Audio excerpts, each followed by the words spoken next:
Sinabi ko naman sa iyo eh. Hindi na sana tayo nagpunta sa pinakasentro ng gubat. Masukal kasi rito. At hindi natin sigurado kung ligtas tayo. Isulit naman po ang pagpunta natin dito, kuya. Nakapitong gagamba nga tayo eh. Kahit na, mamaya baka may malalaking ahas dito. Baka harangan pa tayo at kainin ng buhay. Hindi naman po siguro, Kuya Yago. Tsaka makakatakbo naman tayo kung sakaling malagay tayo sa delikadong sitwasyon eh. Ay naku, bata ka, Nico. Sige na nga lang. Tara na. Bilisan na natin ng paglalakad. At siguradong hinahanap na tayo ni Nanay Estela. Baka paluin pa niya tayo eh, kapag hindi tayo nakauwi kaagad. O tayo na, Kuya Yago. Iba na rin kasi ang pakiramdam ko dito eh. Ako rin. Parang may mga matang nakatingin sa atin eh. Mamaya, baka hindi pala ligaw na hayop ang nandito. Baka mga aswang at engkanto. Kuya naman eh. Alam mo naman na mabilis ako matakot eh. Pinagpalang araw po kabanong mga kabangers at mga kayanggaw. Ako si Yago, isa rin sa masugid na tagapakinig ng channel ninyo. Gusto ko lang sanang ibahagi ang kwentong ito na medyo matagal ko na ring itinago sa karamihan. Nangyari ito noong baguhang albularyo pa lamang ako. Nagsimula ang lahat noong minsang nanghuli kami ng gagamba ng nakababata kong kapatid na si Nico. Kabanong mga kabangers at mga kayanggaw, ito ang aking kwento. Pero bago tayo magsimula, kung maaari sana'y pindutin niyo muna ang subscribe button kung bago pa lang kayo sa channel nating ito. Mag-subscribe na rin po kayo sa iba pa nating mga channel na ang Pamela Clamil at Kabanong version 2.0. Kung wala po sa nabanggit ko ang pangalan ng channel at hindi po ang picture ko ang nakalagay sa profile pic, hindi po natin channel yon. Huwag po nating suportahan. Huwag po tayong mag-subscribe o i-unsubscribe po natin kung nakasubscribe na po tayo. Nagnanakaw po yun ng ating mga videos. Naglalambing po ko sa inyo na ang suportahan lang natin ay ang mga channel na nabanggit. Mag-iwan na rin kayo ng comment at pindutin na rin ang like button. Napakalaking tulong po sa ating channel ang gagawin niyo pong ito. Isang malaking suporta po yun sa ating channel na labis ko pong ipagpapasalamat. At ngayon, sa ating pagpapatuloy. Pauwi na kami noon galing sa panguhuli ng kagamba nang biglang, sandali, seryoso na ito, Nico. Mukhang may mga gumagalo sa hindi kalayuan ah. Hindi ko lang alam kung ano mga yan. Ano pong ibig niyong sabihin, kuya? May iba pa pong nandito para manghuli ng gagamba? Hindi ko alam. Pero kung tamang iniisip mo, mas mabuti. Ang inaalala ko lang, baka kung mga magnanakaw yan at matsyempoan nila tayo. Baka isipin pa nilang minamatyagan natin sila eh. Ano po kung tumakbo na lang kaya tayo pa uwi? Wag. Kung gagalaw tayo ng mabilis, mas madali nila tayo mapapansin.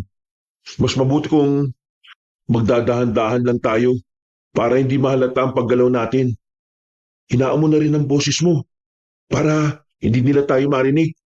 Sige kuya, gagawin ko po yan. Tayo na. Kailangan hindi nila tayo mahuli. Baka kung ano pang gawin nila sa atin eh. Kinakailangan makauwi tayo ng ligtas sa bahay. Naging maingat kami ni Nico sa paglalakad hanggang sa nagulat na lang kami na may narinig kaming kaluskos sa unahan. Sinipat ko yon at napalunok ako ng laway nang may makita ko mga mapupulang bagay na papalapit sa amin. Sasabihin ko pa sana sa nakababata kong kapatid na umatras na kami at lumihis ng landas. Pero nang ibaling ko ang paningin ko sa likuran, nakita kong may mga nakatayo din doon. Hindi maganda to, Nico. Hindi mga magnanakaw ang nakapaligid sa atin. Mga aswang. Anong gagawin natin, Kuya Yago? Kailangan natin makahingi ng tulong kay tatay. Baka maging walang silbi lang kung sisigaw tayo eh. Hindi naman niya tayo maririnig. Kung tumakbo na kaya tayo, kuya. Sige, pero ikaw lang. Lalabanan ko ang mga nilalang nito para hindi ka nila mahabol. Hindi kita iiwan, Kuya Yago. Kung lalaban ka, lalaban din ako sa kanila. Wag, ako lang ang lalaban sa kanila. Akin ang ita ko. Pumesto ko na lang sa likuran ko. Sabihin mo kagad ako kung lalapitan ka na kahit na isa sa kanila, ha? Sige po, kuya. Ito po ang itak nyo. Salamat. Hoy! Kayo mga aswang! Ano ba talagang pakay ninyo sa amin? Kung gusto nyo kunin ng isa sa amin, labanan nyo muna ako. Kumakbang ako ng isang beses at itinaas ang itak ko.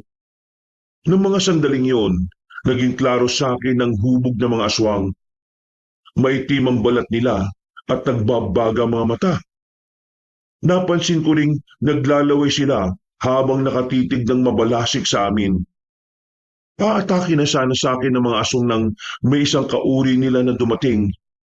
Sinabi nito na malalagot sila kung papatay nila ang isa sa amin ni Nico. Napakunot noon na lang ako na nagkanya-kanya sila ng alis at animoy may kung anong kinatatakutan. Wala na po sila, kuya. Natakot po sila sa atin.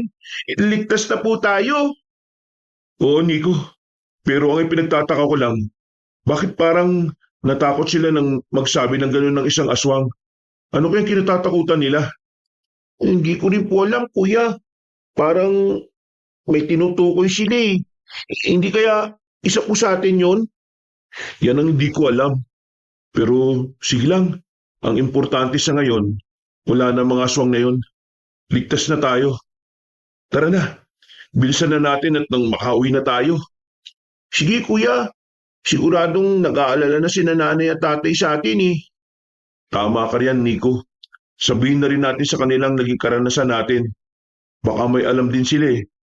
Basta, sa susunod huwag na tayong papasok sa gubat para lang manghuli ng gagamba ah. Sige kuya, pasensya na. Kung hindi po dahil sa akin, hindi po natin mararanasan to eh. Ayos lang, hindi mo naman kasalanan kung bakit tayo hinarang ng mga aswang eh. Kasalanan nila yun. Wala naman tayong ginagawang mali sa kanila eh. Pero basta lang nila tayo tinambangan. Oo nga po, para na akong maiihi kanina eh. Pinigilan ko lang talaga ang sarili ko. Napatawa na lang ako ng bahagya sa sinabi ni Nico kabanong binilisan namin ang paglalakad at hindi na namin nagawa pang lumingon. Pagkadating namin sa bahay, agad na kinuwento ni Nico ang naging karanasan namin kina Nanay Estela at Tatay Waldo. Parehong nabahala ang mga magulang namin. Magagalit na sana sila, pero ipinaliwanag kong hindi naman namin yon kasalanan. Sinabi ko naman kasi sa inyo eh, wala kayong mapapala sa panghuhuli ng mga gagamba.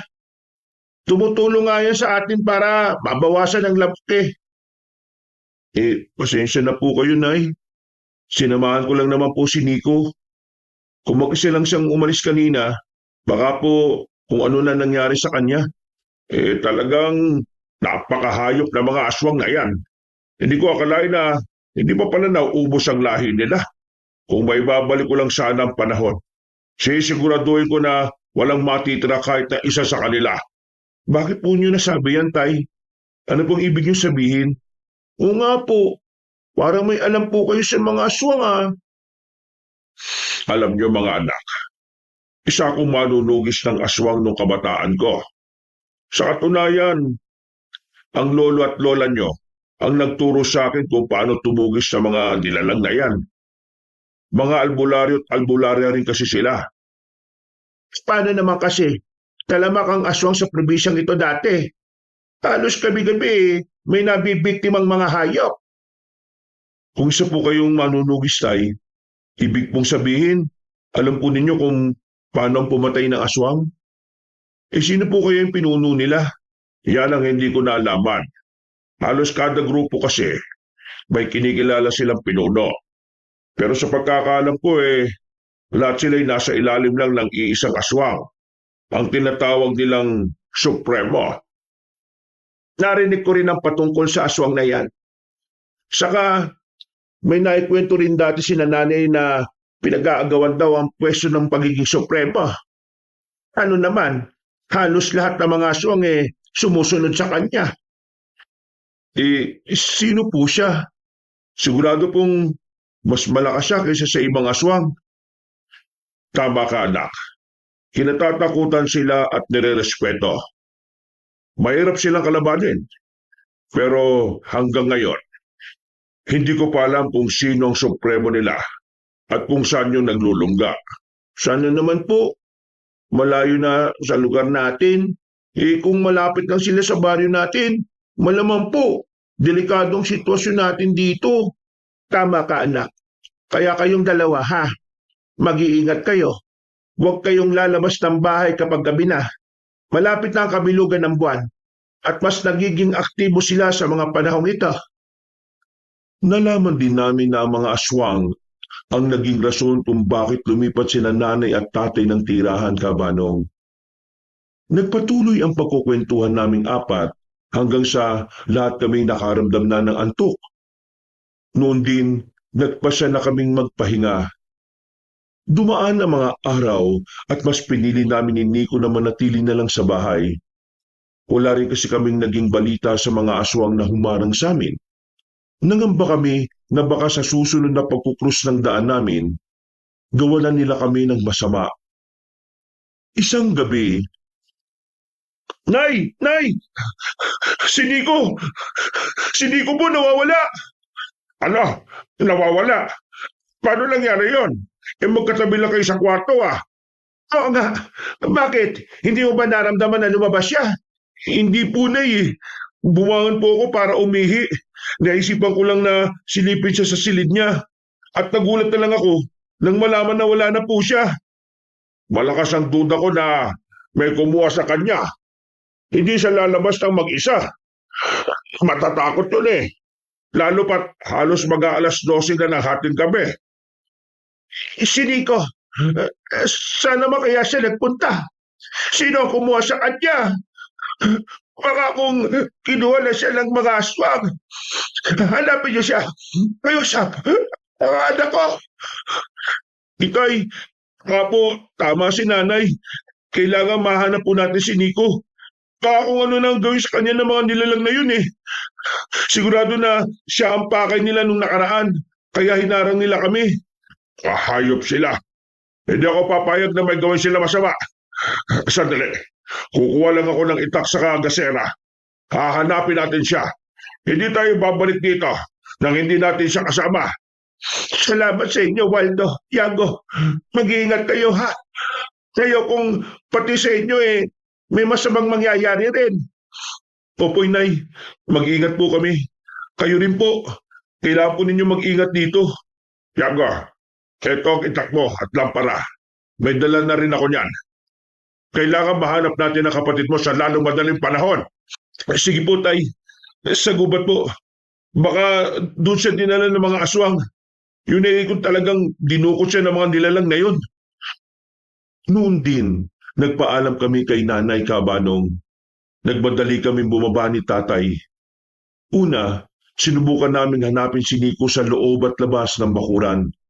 Subalit, nang hindi namin siya matagpuan doon, napagpasya namin ni Tatay na hanapin siya sa ibang parte ng baryo. Nasa kalagitnaan kami ng paglalakad na makarinig kami ng pagsigaw sa loob ng gubat.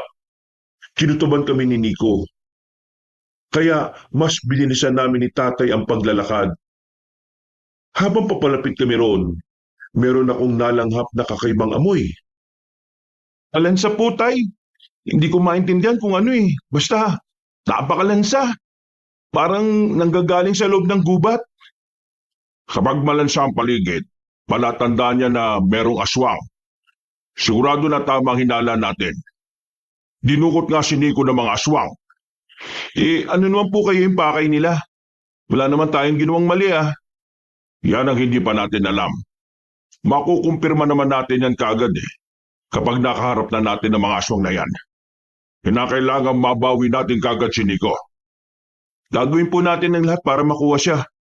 Hindi po tayo papayag na merong gawing hindi maganda mga nilalang na yan, Tay. Tama ka, anak. Kung kailangan labanan natin sila, gagawin natin. Opo, Nakahanda naman po ako sa kung ano man ang mangyayari. Alam ko sa sarili ko na makakaya ko naman po silang labanan. Mabuti naman kung ganon, Yago. Ang mga katulad nila ay dapat na pinapatay. Ngayon nang gugulo na sila rito. Kailangang mapigilan na natin sila. Sige po, Tay. Gagawa natin ng paraan para maitaboy ang mga yan.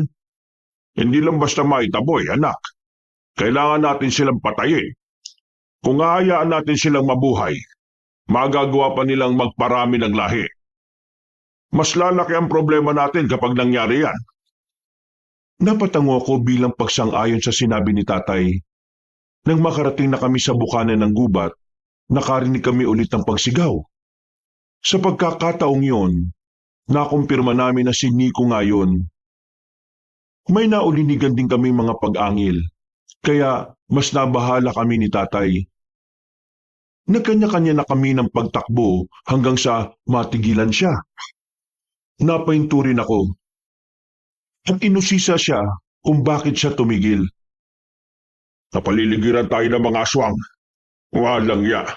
Ginamit nila si Nico bilang pain sa atin. Nandiyan sila. At anumang sandali, aatake sila sa atin. Ano pong gagawin natin, Tay? Baka po atayin nila si Nico. Malakas ang kutob ko na hindi nila gagawin yan. May iba silang paggagamitan sa kapatid mo. At yan ang aalamin natin. Pero bago ang lahat, kailangan nating labanan ang mga aswang na nakapaligid sa atin. Teka, mukhang hindi naman sila atake sa atin, ha? Nakamasid lang po sila at parang natatakot. Huwag ka makampante. Ang mga kagaya nila ay tuso. Mas maliksi sila kaysa sa atin. Kaya kailangan nating magdoble ingat. Sige po, Tay. Ayan po. Nakita ko po yung isang aswang. Lumipat po siya ng pwesto. Saka mas lumapit siya sa atin. Anak, ihanda mo ang sarili mo, ha? Baka kung ano pang gawin nila. Kapag lumapit sila sa iyo, tagain mo siya kaagad. Opo.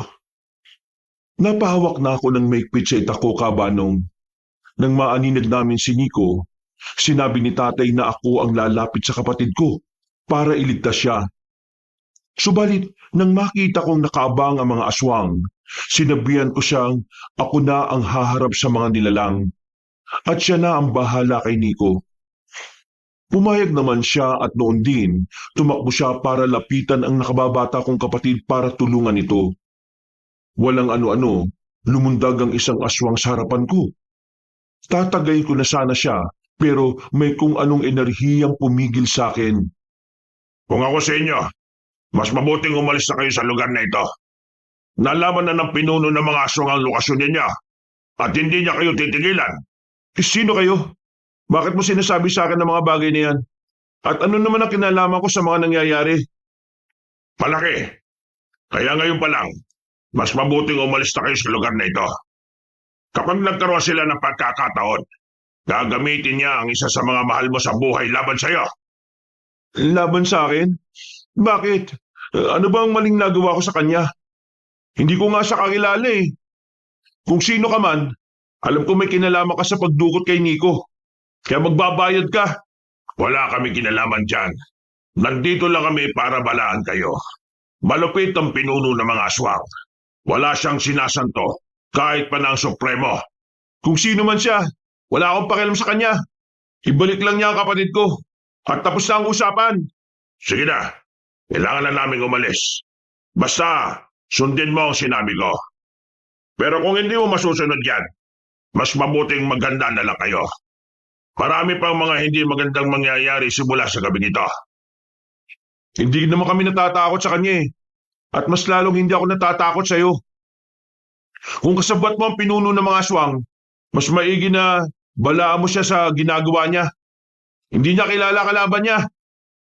Kilala niya. At yun ang alas niya laban sa inyo. Sa inyo ng kinikilala mong pamilya. Sige na, alis na kami. Pero hindi pa ito ang huli natin pagkikita. Magtatanong pa sana ako sa aswang na kumausap sa akin kabanong, pero bigla silang yumuko sa akin at umalis. Nang marinig ko ang pagsigaw ni Tatay, ibinaling ko sa kanila ang pansin ko. Nakita kong nakikipaglaban siya sa dalawang aswang, kaya patakbo kong lumapit sa kanila. Tinulungan ko sila hanggang sa magawa na naming matalo ang mga aswang. Agad naman naming nilapitan si Nico na nooy nagsisimula ng umiyak. Pinakalma namin siya ni tatay at nagkasundo kaming umuwi na. Nico, ano ba nangyari? Paano ka napunta dito sa gubat? Hindi ko nga rin po alam, tay eh. Parang bumalik lang po ako sa sarili ko nung makita ko na po kayo. Huling naalala ko po, binuksan ko ang bintana para makapasok ang hangin eh. Binuksan ang bintana? Teka, mukhang nakasara naman yun ah. Oo nga. Kung gayon, talagang dinukot ka ng mga aswang. May kung anong ginawa sila sa'yo para mawala ka sa sarili mo. Mabuti na lang talaga dito kami kagad nagpunta. Ang ipinagtataka ko lang, bakit si Nico lang ang dinukot nila? Bakit hindi ako? Bakit mo naman naitanong yan, Yago? Teka, ano na nangyari sa mga aswang na nakapwesto kanina at parang aatake sa'yo? Hindi ko nga po alam, tay eh. Pero sa halip na umatake sila, kinausap ako ng isang aswang. Nagbigay siya ng babala sa akin. Akit kuya, ano po sinabi niya? Kailangan na raw po natin umalis dito sa baryo. Alam na ng pinunong aswang ang lokasyon natin. Baka sugurin po nila tayo dito, tay. At naniwala ka naman sa mga aswang na yon. Kung totoo man ang sinabi nila, sana matagal na nila tayong sinugot. Teka, nabanggit ba niya kung sino ang pinunong aswang na tinutukoy niya? Hindi ko po alam eh. Wala rin po siyang nabanggit. Pero tay, ang sabi niya, kilala raw po niya tayo. At baka gamitin niya ang isa sa inyo laban sa akin. Laban sa iyo, kuya? Bakit naman? Teka, hindi kaya mga aswang na nakausap mo mga aswang din na humarang sa atin? Di ko nga alam eh. Pero bago sila umalis, napansin kong napayuko sila eh. Hindi gagalang ng mga aswang ang mga tao. Ginagawa lang nila tayong pagkain. Teka, hindi kaya napagkama ng kanilang supremo nila? Kung nirerespeto nila ang pinuno nila, mas iginagalang kasi nila ang kinikilala nilang supremo. Ipinagpatuloy namin ang pagkukwentuhan habang pauwi sa bahay. Dahil sa ginawa namin, tuluyan ang naging kalmado si Nico. Pagka-uwi namin, agad na napayakap si nanay kay Nico. Inusisa niya ang nakababata kong kapatid, pero wala rin siyang natatandaan. Binanggit ko na rin kay nanay ang sinabi sa akin ng isang aswang, kaya mas nabahala siya. Magmula ngayon, magkatabi na kayo matulog ha, Yago. Bantayan mo na mabuti ang kapatid mo. Baka kung maulit pa yung nangyari dito sa kanya. Opo tay, ako na pong bahala. Sisiguraduhin ko pong hindi na madudukot si Nico. Ilalagay ko na lang din po sa ilalim ng unan ko po yung ita ko. Kapag may ibang pumasok sa bahay, tatagayin ko kagad. Mas mabuti pa nga yan ang gawin mo. Kailangan masiguro natin wala ng aswang na makakapasok dito sa bahay. Baka hindi lang yan ang gawin nila sa susunod. Waldo, natatakot ako sa kalagayan natin ngayon. Baka ano na ang gawin sa atin ng mga aswang. Mas mabuti nga siguro kung aalis na lang tayo dito. Hindi, Estela. Kung aalis tayo rito at nandito lang sa paligid ang mga aswang, sigurado na ang mga kababaryo natin ang magiging kawawa. Oo nga po, Itay. Sigurado na sila ang pagbubuntunan ng galit ng mga aswang. Ewan ko nga ba kung bakit ginugulo tayo ng mga aswang na yan eh. Sa bagay. At saka, kung aalis man tayo dito, kailangan pa natin magsimula ulit ng bagong buhay. Maayos na ang buhay natin dito eh. Hindi tayo dapat pumayag na sirain lang ng mga nilalang na yan. Kung ano man ang pakay nila sa atin, hindi natin sila papayagang magtagumpay. Gagawin natin ang lahat para maprotektahan ang isa't isa. Sige po, Tay. Hindi po natin sila hahayaang maghasik ng takot dito sa atin. Asya, sige na. Mas mabuting bumalik na tayo sa pagtulog. Ang mga bintana, siguraduhin ninyong nakasara ng maayos, ha? Opo, Nay. Ako na pong bahala. Inisaysa ko ang mga bintana at siniguradong nakasara ng mabuti ang mga yon. Dahil sa nangyari kabanong, sa tabi ko natulog si Nico. Pagkalapat ng likod niya sa banig, agad siyang nakaidlip. Samantala, kahit na anong gawin ko, Hindi ako dinadalaw ng antok. Hindi naalis sa isipan ko ang sinabi ng aswang at maging ang pagyuko nila sa akin. Nakaramdam na lang ako ng antok na makarinig ako ng pagtilaok ng mga tandang sa paligid. Dahil doon, nakatulog ako ng mahimbing at tinanghali na ng gising. Pagkalipas ng ilang araw, Alis muna ako at pupunta ako sa bayan ha. sama po ko tay. Wala naman po akong gagawin dito sa bahay eh. Ay hindi, Yago. Dumito ka lang. Kailangan ka ng nanay at kapatid mo rito. Kahit ng tanghaling tapat pwedeng sumugod ang mga aswang. Ay, ganun po ba yun? O sige po, mananatili na lang ako dito sa bahay. Baka aatake na naman sila eh. Ako na lang po sasama sa inyo, tay. Saan po ba kayo pupunta? Wag na. Mas ligtas ka kung dito ka na lang sa bahay. Pupunta lang naman ako sa palengke at bibili ng itak na may matulis na dulo. Riritualan ko yun mamaya pag uwi. O kung kailan ako may oras. Sige po, tay. Mas mainam daw yan na panlaban sa mga aswang eh. Basta po, bumalik kayo kagad dito bago dumilim. Oo. Hindi kasi natin alam kung kailan aatake ang mga nilalang na yun eh. Kailangan natin mag-ingat at maging handa sa anumang oras. Noon din, umalis si tatay. Dahil maglalabas si nanay sa ilog, nagkasundo kami ni Nico na tutulong siya. Nung nandun na kami, agad naming sinimula ng paglalaba. Nasa kalagitnaan kami ng ginagawa namin nang biglang nagyaya si Nico na lumangoy. Hindi na rin siya nakapaghintay sa sasabihin namin at agad siyang tumakbo para lumusong sa tubig. Sinabihan naman ako ni nanay na sundan ng nakababata kong kapatid kaya sinunod ko yun. Ano ka ba naman, Nico? Baka mapahama ka pa sa ginagawa mo eh. Paano na lang kung malunod ka? Pasensya na, kuya. Napakainit kasi. Isa pa po, matagal na rin akong hindi nakakalungoy dito sa ilog. Kahit na, kailangan pa rin natin mag-ingat. Hindi natin alam. Baka mamaya may nagmamatsyag na pala sa atin. Nakalimutan mo na ba nangyari nung nakaraan? Hindi naman po, kuya. Hanggang ngayon nga po, natatakot pa ako eh. O siya, lumangoy ka na dyan. Basta, huwag kang pupunta sa malalim ha. Dapat hanggang dibdib mo lang ang tubig. Sige, kuya. Ay, teka. Inaamoy po ba kayong mabaho? Kuya Yago, parang patay na daga. Oo nga no. Saan kaya nanggagaling mabahong amoy na yun?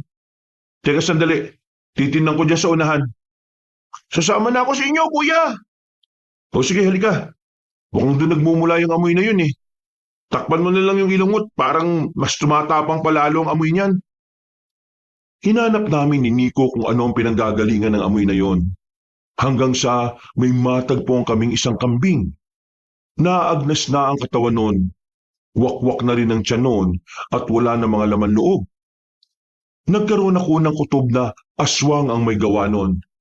Kaya nagpasya kaming bumalik kay nanay para sabihin ang nakita namin. Huwag na kayong lumayo. Ikaw, Nico, kung maliligo ka, dito na lang sa balon. Yago, bilisan na natin ang paglalaba para makauwi na tayo.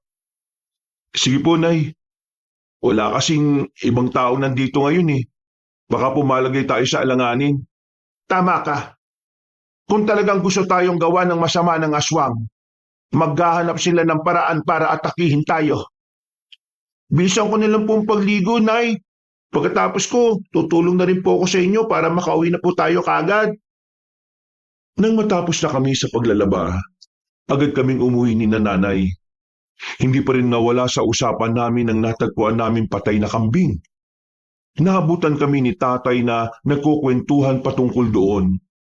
Pero mas nagulat kami na magkwento siya patungkol sa 2 taong biktima ng mga aswang.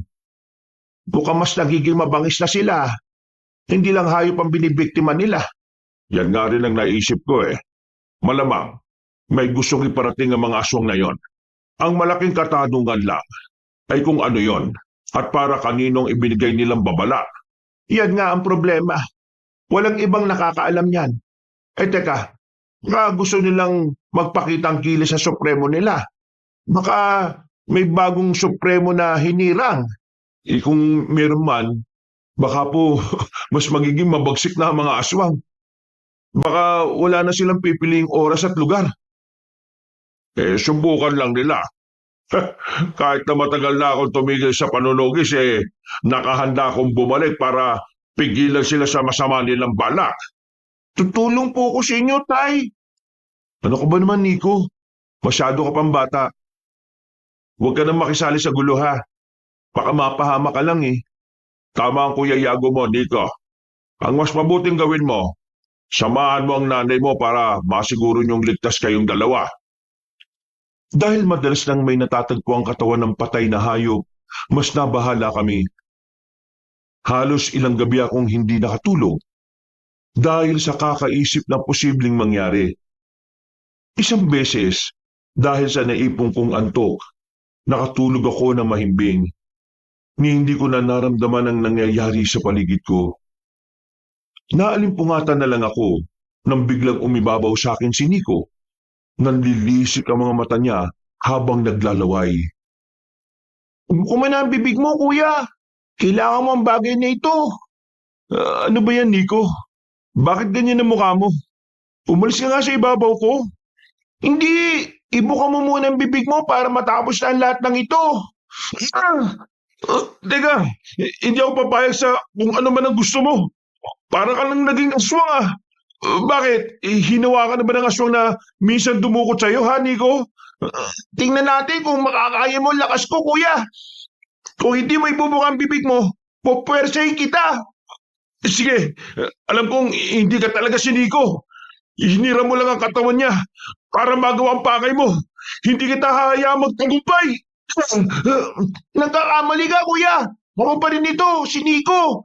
May gusto lang ako ipasa sa'yo at hindi na ako makakapaghintay na maibigay ito sa'yo. Sa unang beses na pagtatangka ni Nico na buksan ang bibig ko, hindi siya nagtagumpay, Kabanong. Subalit, nang muli siyang humugot ng lakas, hindi ko inasahan ang naging puwersa niya. Napangangako at agad niyang inilapit ang bibig niya sa akin. Napaubo na lang ako at nang may kung anong likidong tumulo sa loob ng bunganga ko. At mabilis na dumaus-us papunta sa aking lalamunan. Napaubo ako at dahil sa nangyari, naitulak ko si Nico. Sinubukan ko pang maduwal pero kumapit talaga yun sa lalamunan ko. Kuya, ano pong nangyari? Bakit bigla po ako nakaramdam na matinding sakit ng katawan? Aba, hindi ko alam ah. Baka nananaginip ka lang na bumagsak ka. Hindi mahimbing nga ang naging tulog ko eh. Kung ganon, wala ka talaga natatandaan sa nangyari? Hindi mo ba alam na muntikan mo na akong patayin? Kani-kanina lang? Sobrang lakas mo eh. Wala po talaga ako natatandaan eh. Bakit, Kuya? Ano bang ginawa ko sa'yo? Gusto mo talaga malaman? Umibabaw ka sa akin at pilit mo akong pinapanganga. Sobrang lakas mo nga eh. Napanganga mo ako gamit lang ang dalawang kamay mo. Tapos po, may kung ano kang ipinasa sa akin. Hindi ko alam kung ano yon. Baka nga binibiro mo lang ako eh. Basta, hindi ko may paliwanag ng gusto kung ano yon. Sigurado ka po, Kuya? Ginawa ko po yun? Oo. At kung iniisip mo na nananaginip ka lang talaga, diyan ka nagkakamali. Itinulak kita, kaya siguro sumakit ang buong katawan mo. Nagkasundo kami ni Nico na huwag nang sabihin kay nanay at tatay ang nangyari. Nang matapos ang maikling usapan namin, nagpasya na siyang matulog. Ako naman, hindi na dinalaw ng antok dahil sa nangyari. Lumakas ang kabog ng dibdib ko at kung ano-ano na ang pumapasok sa utak ko. Kalaunan, nakatulog na rin ako dahil sa labis na pag-iisip. Kinabukasan, bakit parang hindi maganda yata ang gising mo, Nico? Ang kuya mo, tulog pa ba? Ewan ko nga ba, Nay? Mabigat po kasi ang buong katawan ko eh. Si kuya po, hindi pa po gising eh. Tapaimbing po yata ng tulog niya. Hayaan mo na. Minsan lang naman makatulog ng mahimbing yan. Sasabihan ko na lang siya mamaya na sumunod sa tatay niya doon sa bukid. Nay, gising na po ako. Nakalis na po pala si tatay. Susunod po ako sa kanya, maya-maya. Maglilinis lang naman siya ng mga pilapil. Pero baka may iba pa siyang gagawin. Mas mabuti pang tulungan mo na lang siya. Sige po, Nay. Dahil sa pagiging abala namin ni tatay sa bukid, hindi ko na napagtuunan ng pansin ang mga kakaibang nangyari sa katawan ko. Minabuti ko na lang ring itago yun sa mga magulang ko. Mas nabahala na rin kami para sa kaligtasan namin. Dahil may mga bali-balita na patungkol sa pambibiktima ng aswang sa mga liblib na baryo. Isang gabi, dahil maliwanag ang buwan, naisipan kong lumabas sa bahay para magpahangin. Sumama na rin sa akin si Nico at tatay para tumambay na rin. Alam niyo, kapag ganitong maliwanag ang buwan, dati nakikiramdam na kami sa paligid. Alam kasi namin na may aataking aswang.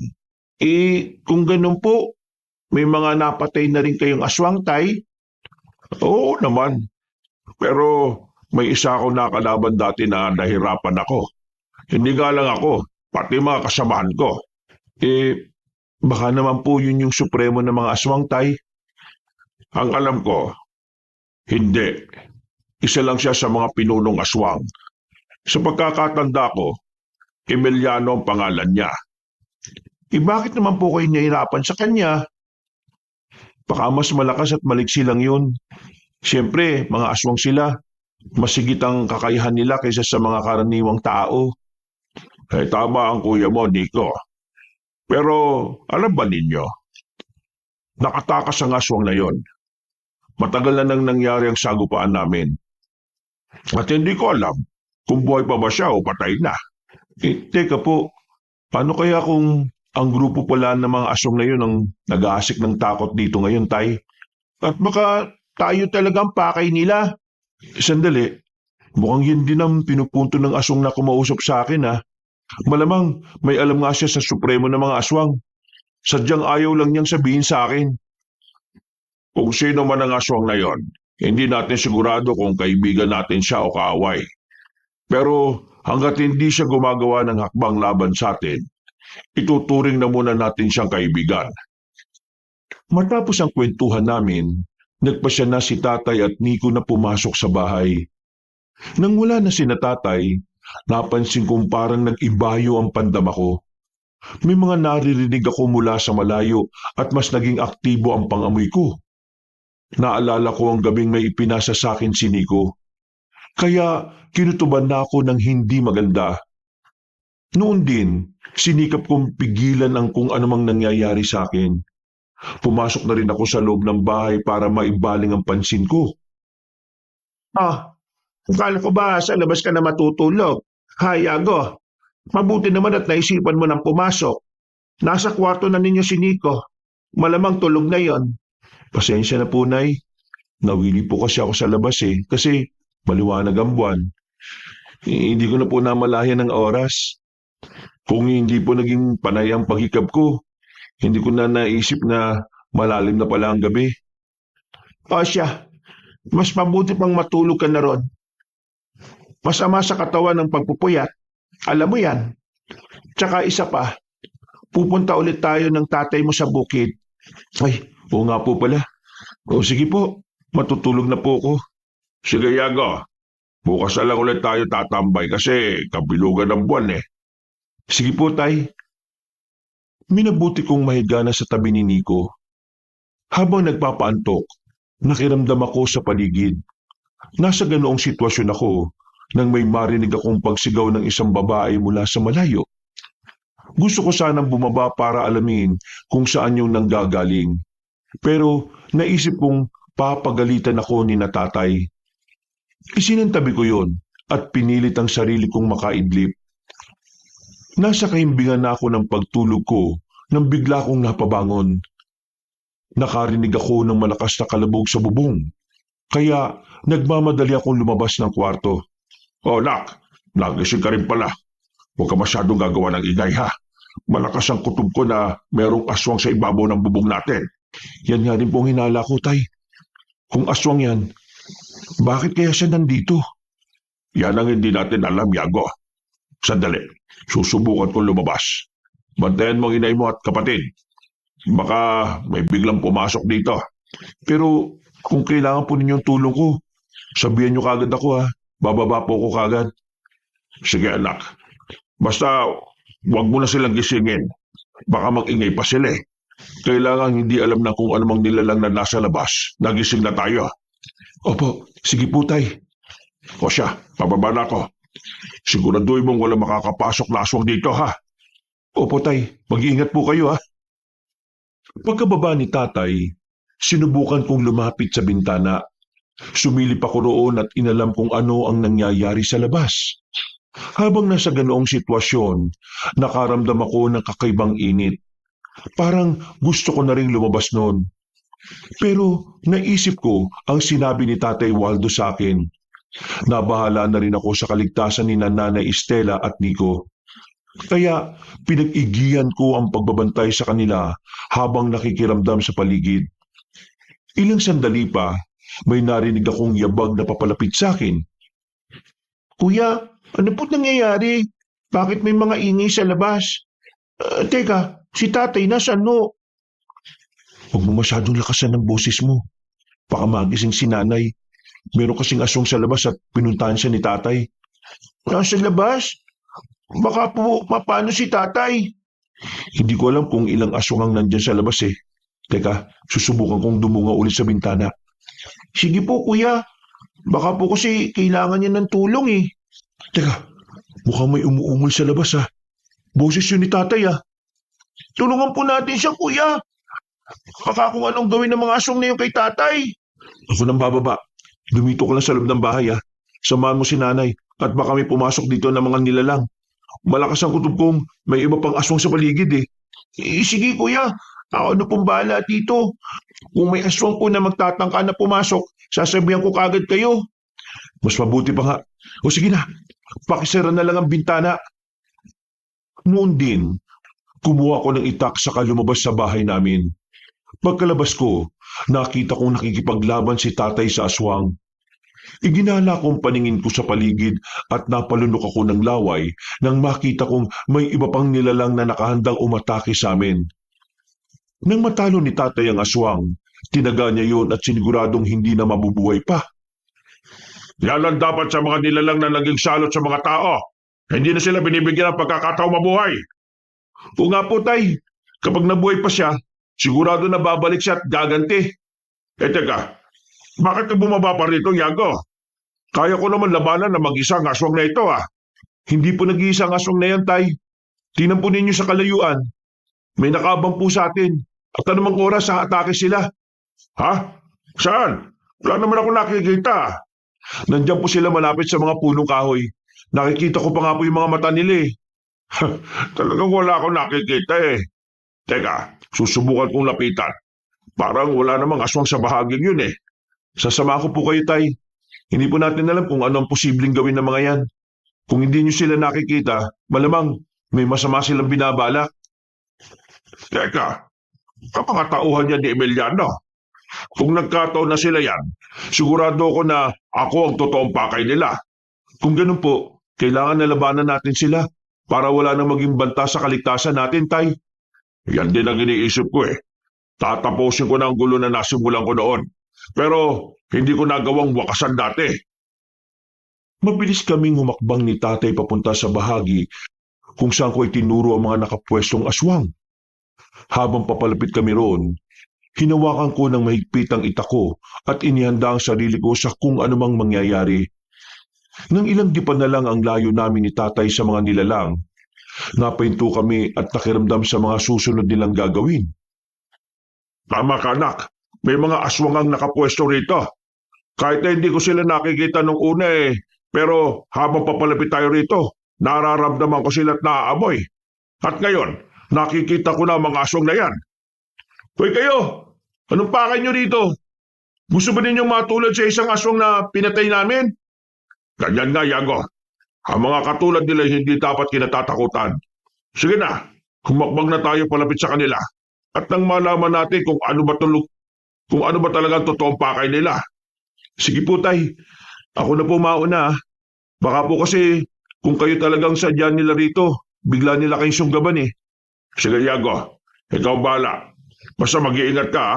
Hindi tayo dapat makampante sa mga nilalang na yan. Nang halos isang dipa na lang ang layo namin sa mga nilalang, narinig kong napaangil sila. Subalit sa halip na sumugod sila sa amin, napansin kong medyo nag-aalangan sila. Napatras pa ng ilang hakbang ang ibang aswang at animoy naghahanda para tumakas. Napalunok pa ako ng laway nang may marinig akong nagwika na kailangang irespeto nila ako. Walang ano-ano, may narinig ulit akong nagsalita at nag-uutos na patayin na lang kami ni tatay para wala na silang maging problema. Narinig ko rin binanggit nila ang pangalan ni Pinunong Emiliano. Tama nga hinala natin, anak. Konektado sila kay Emiliano. Ngayon, sigurado na tayong ang aswang na nakalaban ko dati ang kinikilala nilang pinuno. Oo nga po tay, pero bakit kaya parang natatakot sila sa akin? Yan ang hindi natin alam. Sigurado na may mas malalim silang dahilan dyan. Kung ano man yan, malalaman din natin kapag nakaharap natin ang pinuno nila. Teka tay, maganda ka at mukhang may masama silang binabalak. Parang susugod po sila sa atin. Palagi ako nakahanda, anak. Sila ang dapat na maganda sa atin. Hindi nila alam kung ano ang posible nilang kahinatnan. Tama kayo tay, sila ang dapat na maganda sa atin. Hindi tayo magpapatalo sa kanila. Muli akong nakarinig ng pag-angil. Kasunod nun, nagsalita ulit ang isang aswang na sila ang malalagot kapag hindi sila nagtagumpay ng gabing yun. Dagdag pa nun, may iba pang aswang na darating at kung papalpak sila, sila ang papatay ng mga yon. Napatango ang mga aswang at sa isang pagkisap na mga mata ko, umatake sila sa amin ni tatay. Minabuti na rin naming labanan sila gamit ang mga itak namin. Anak, huwag kang papayag na masukol ng mga nilalang na ito, ha? Kapag tatagay mo sila, siguraduhin mong hindi nila magagawang dilaan ng parteng yon.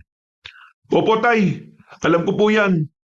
Para po hindi nila magawang gamutin ng laway nila ang kanilang sugat. Tama ka, anak. Kaya sige na, kailangan maubos natin ito bago pa man dumating ang iba pang mga kakampi nila. Sige po tay, pero napansin ko po, parang umiiwas po sila sa akin eh, at ayaw nila akong makaharap. Mas mabuti nga kung gano'n, anak. Mas madali mo silang matatalo. Sige po, ito na po natin ang pansin natin sa mga nilalang na to. Saka na po tayo mag-usap kapag napabagsak na natin sila. Mas pinag-igihan ko pa ang pakikipaglaban. Sa hindi ko malamang rason, naramdaman kong nag-iba yung lakas at ligsi ko. Ginamit ko yung para mapabagsak ang mga aswang na umaatake sa akin. Kalaunan, lahat ng mga nilalang na umatake sa akin ay nagawa kong patayin. Nang ibaling ko kay tatay ang pansin ko, nakita kong medyo nahihirapan siya. Dahil doon, nilapitan ko siya tinulungang matalo ang mga nilalang na kumakalaban sa kanya. Kalaunan, nabuwal ang mga aswang, pero ang iba sa kanila ay buhay pa. Teka, napansin ko lang, ha? Parang naging mas malakas ka at maliksi, ha? Mukhang may kakaiba sa'yo, anak. Oo nga po tay, nung nakaraan ko pa napapansin ang pagbabagong to sa akin. Hindi lang po yan ang napansin ko. May iba pa po. Ha? Anong ibig mo sabihin, anak? Nang nakaraan po kasi, parang nakaramdam ako ng kakaibang uhaw. Sobrang init din po ang buong katawan ko. Parang gusto kong magbabad sa tubig eh. Ano ba nangyayari sa'yo? Mukhang hindi maganda ang kutob ko dyan, ha? Napakalabo naman kung sasabihin natin na magiging aswang ka. Teka, nung nakarang gabi po, nagising ako na nakaibabaw sa akin kasi si Nico eh. Sobrang lakas po niya at hindi ko siya nagawang pigilan. Bakit? Ano bang ginawa niya? May kung ano po siyang ipinasa sa akin eh. Hindi ko po alam kung ano. Parang likido po yun, pero sobrang lapot po. Pagkatapos po nun, doon na ako nagsimulang makaramdam ng kakaiba sa sarili ko. Hindi kaya isang mutya ang ipinasa niya sa'yo. Pero paano nangyari yon? Hindi naman siya isang aswang, ha? Yan nga pong iniisip ko tay eh. Pero hindi po kaya may kung anong ginawa sa kanya ng mga aswang nung dinukot nila siya? Siguro nga. Humanda sila. Kapag may masamang nangyari sa kapatid mo, magbabayad sila ng mahal. Itay, Ang ibang aswang po nakatakas. Hindi po kasi natin nasiguro patay sila eh. Kailangan habulin natin po sila. Malamang magtatawag po sila ng iba pa para makahingi ng tulong. Ay naku, wag na. Baka nakapaganda na mga kasama nila. Malalagay lang tayo sa isang patibong. Pagandaan na lang natin ang iba pang mga paparating kung meron man. O, sige po. Sandali. Titiyakin ko po muna na patay na ang lahat ng mga aswang na nakahandusay sa lupa ngayon. Inisa-isa ko ang mga aswang na nakahandusay sa lupa at ang matiyak kung wala na silang buhay, bumalik ako sa kinatatayuan ni tatay. Papasok na sana kami sa bahay nang makarinig kami ng mga yabag na papalapit sa amin. Nakita namin ni tatay ang mahigit sa 10 aswang na papasugod sa amin. Subalit, bago pa man sila tuluyang makalapit sa amin, may isang aswang na mabilis na umatake sa kanila. Nilabanan nila ang naunang grupo ng mga aswang, kaya nanood na lang kami ni tatay sa kanila. Sino kaya mga aswang na yan? Bakit nila sinugod ang mga aswang na aatake sana sa atin? Hindi ko rin po alam, tay. Pero kung sino man siya, dapat lang na magpasalamat tayo sa ginawa niya. Hindi na tayo nahirapang labanan ng mga yan. Tama ka, anak. Pero ang mga katulad niya, hindi rin natin dapat pasalamatan. Sigurado ko na may kapalit ang pagtulong niyan sa atin. Ano naman po kaya yun, tay? Pero hindi po ba't may kumausap na isang aswang sa akin? Baka po siya rin yan eh. Kung siya man yan, mas kailangan natin mag-ingat. Baka nagkukunwari lang siya kaibigan, pero ang totoo, siya pala ang tunay na kalaban natin. Huwag po kayo mag-alala, tay. Hindi naman po ako papayag na maisahan niya eh. Siya munang iisahan ko. Bago pa man niya magawa sa akin yun. Mabuti naman kung gano'n, anak. Ibinaling namin ang buong pansin namin sa mga aswang at nakita namin kung papaanong pinatay ng isang aswang ang mga kauri niya. Halos madual pa ako nang masaksihan ko kung papaano kumalat ang mga dugo at laman loob ng mga yun sa lupa. Kalakunan, tuluyan nang naubos ang grupo ng mga aswang. Lumakas pa ang kabog ng dibdib ko nang mapatitig sa amin ni tatay ang natitirang aswang. Napangisi siya at sa isang iglap, lumundag siya sa harapan namin ni tatay. Ha? Sino ka? Bakit mo inatake ang mga aswang na susugod sana sa amin? Maaring hindi mo na ako matandaan, pero minsan na tayo nagkatagpo. Maaring hindi mo rin ako kilala, pero nakikilala kita, Waldo. Ha? Sino ka ba talaga? Huwag mo sabihin na ikaw si Emiliano, ang pinunong aswang na nakatakas mula sa aking mga kamay. Mali ka. Hindi ako si Emiliano. Pero nandito rin ako para sa kanya. At para balaan kayo patungkol sa kanya. Sinasabi ko na nga ba eh. Kayo yung aswang na kumausap sa akin dati. Ano ba pangalan nyo? Kung talagang hindi kayo si Pinunong Emiliano, sino kayo? Tawagin nyo na lang akong Anakleto. Isa ako sa mga aswang na hindi sang-ayon sa pagiging pinuno ni Emiliano. At ngayon, ang alam ko, gusto niyang patayin ang anak ng Supremo para siya na ang igagalang ng mga kauri namin. Ano naman ang kaugnayan namin sa iyo? Oo, manunugis ako at si Yago naman baguhang albularyo lang. Pero napakalabo ng koneksyon namin sa inyo. Tama si tatay. Ano naman po ang kaugnayan namin sa inyo? Bakit parang naiipit kami sa gulo nyo? Hindi pa sa ngayon. Darating din ang araw na malalaman niyo ang lahat. Sa ngayon, gusto ko lang kayong balaan patungkol kay Emiliano. Siya ang nagpadala ng mga aswang para patayin kayo. Lalo ka na, binata. Ho? At bakit naman? Ano bang mapapala niya kung papatayin niya ako? Namumuhay kami ng tahimik dito ah. Huwag mo nga kami pinaglololoko. Sabihin mo na kung ano mga bagay na dapat naming malaman. Ngayon din mismo. Pagkawika ni tatay, agad niyang inambahang tatagain ang kaharap naming aswang.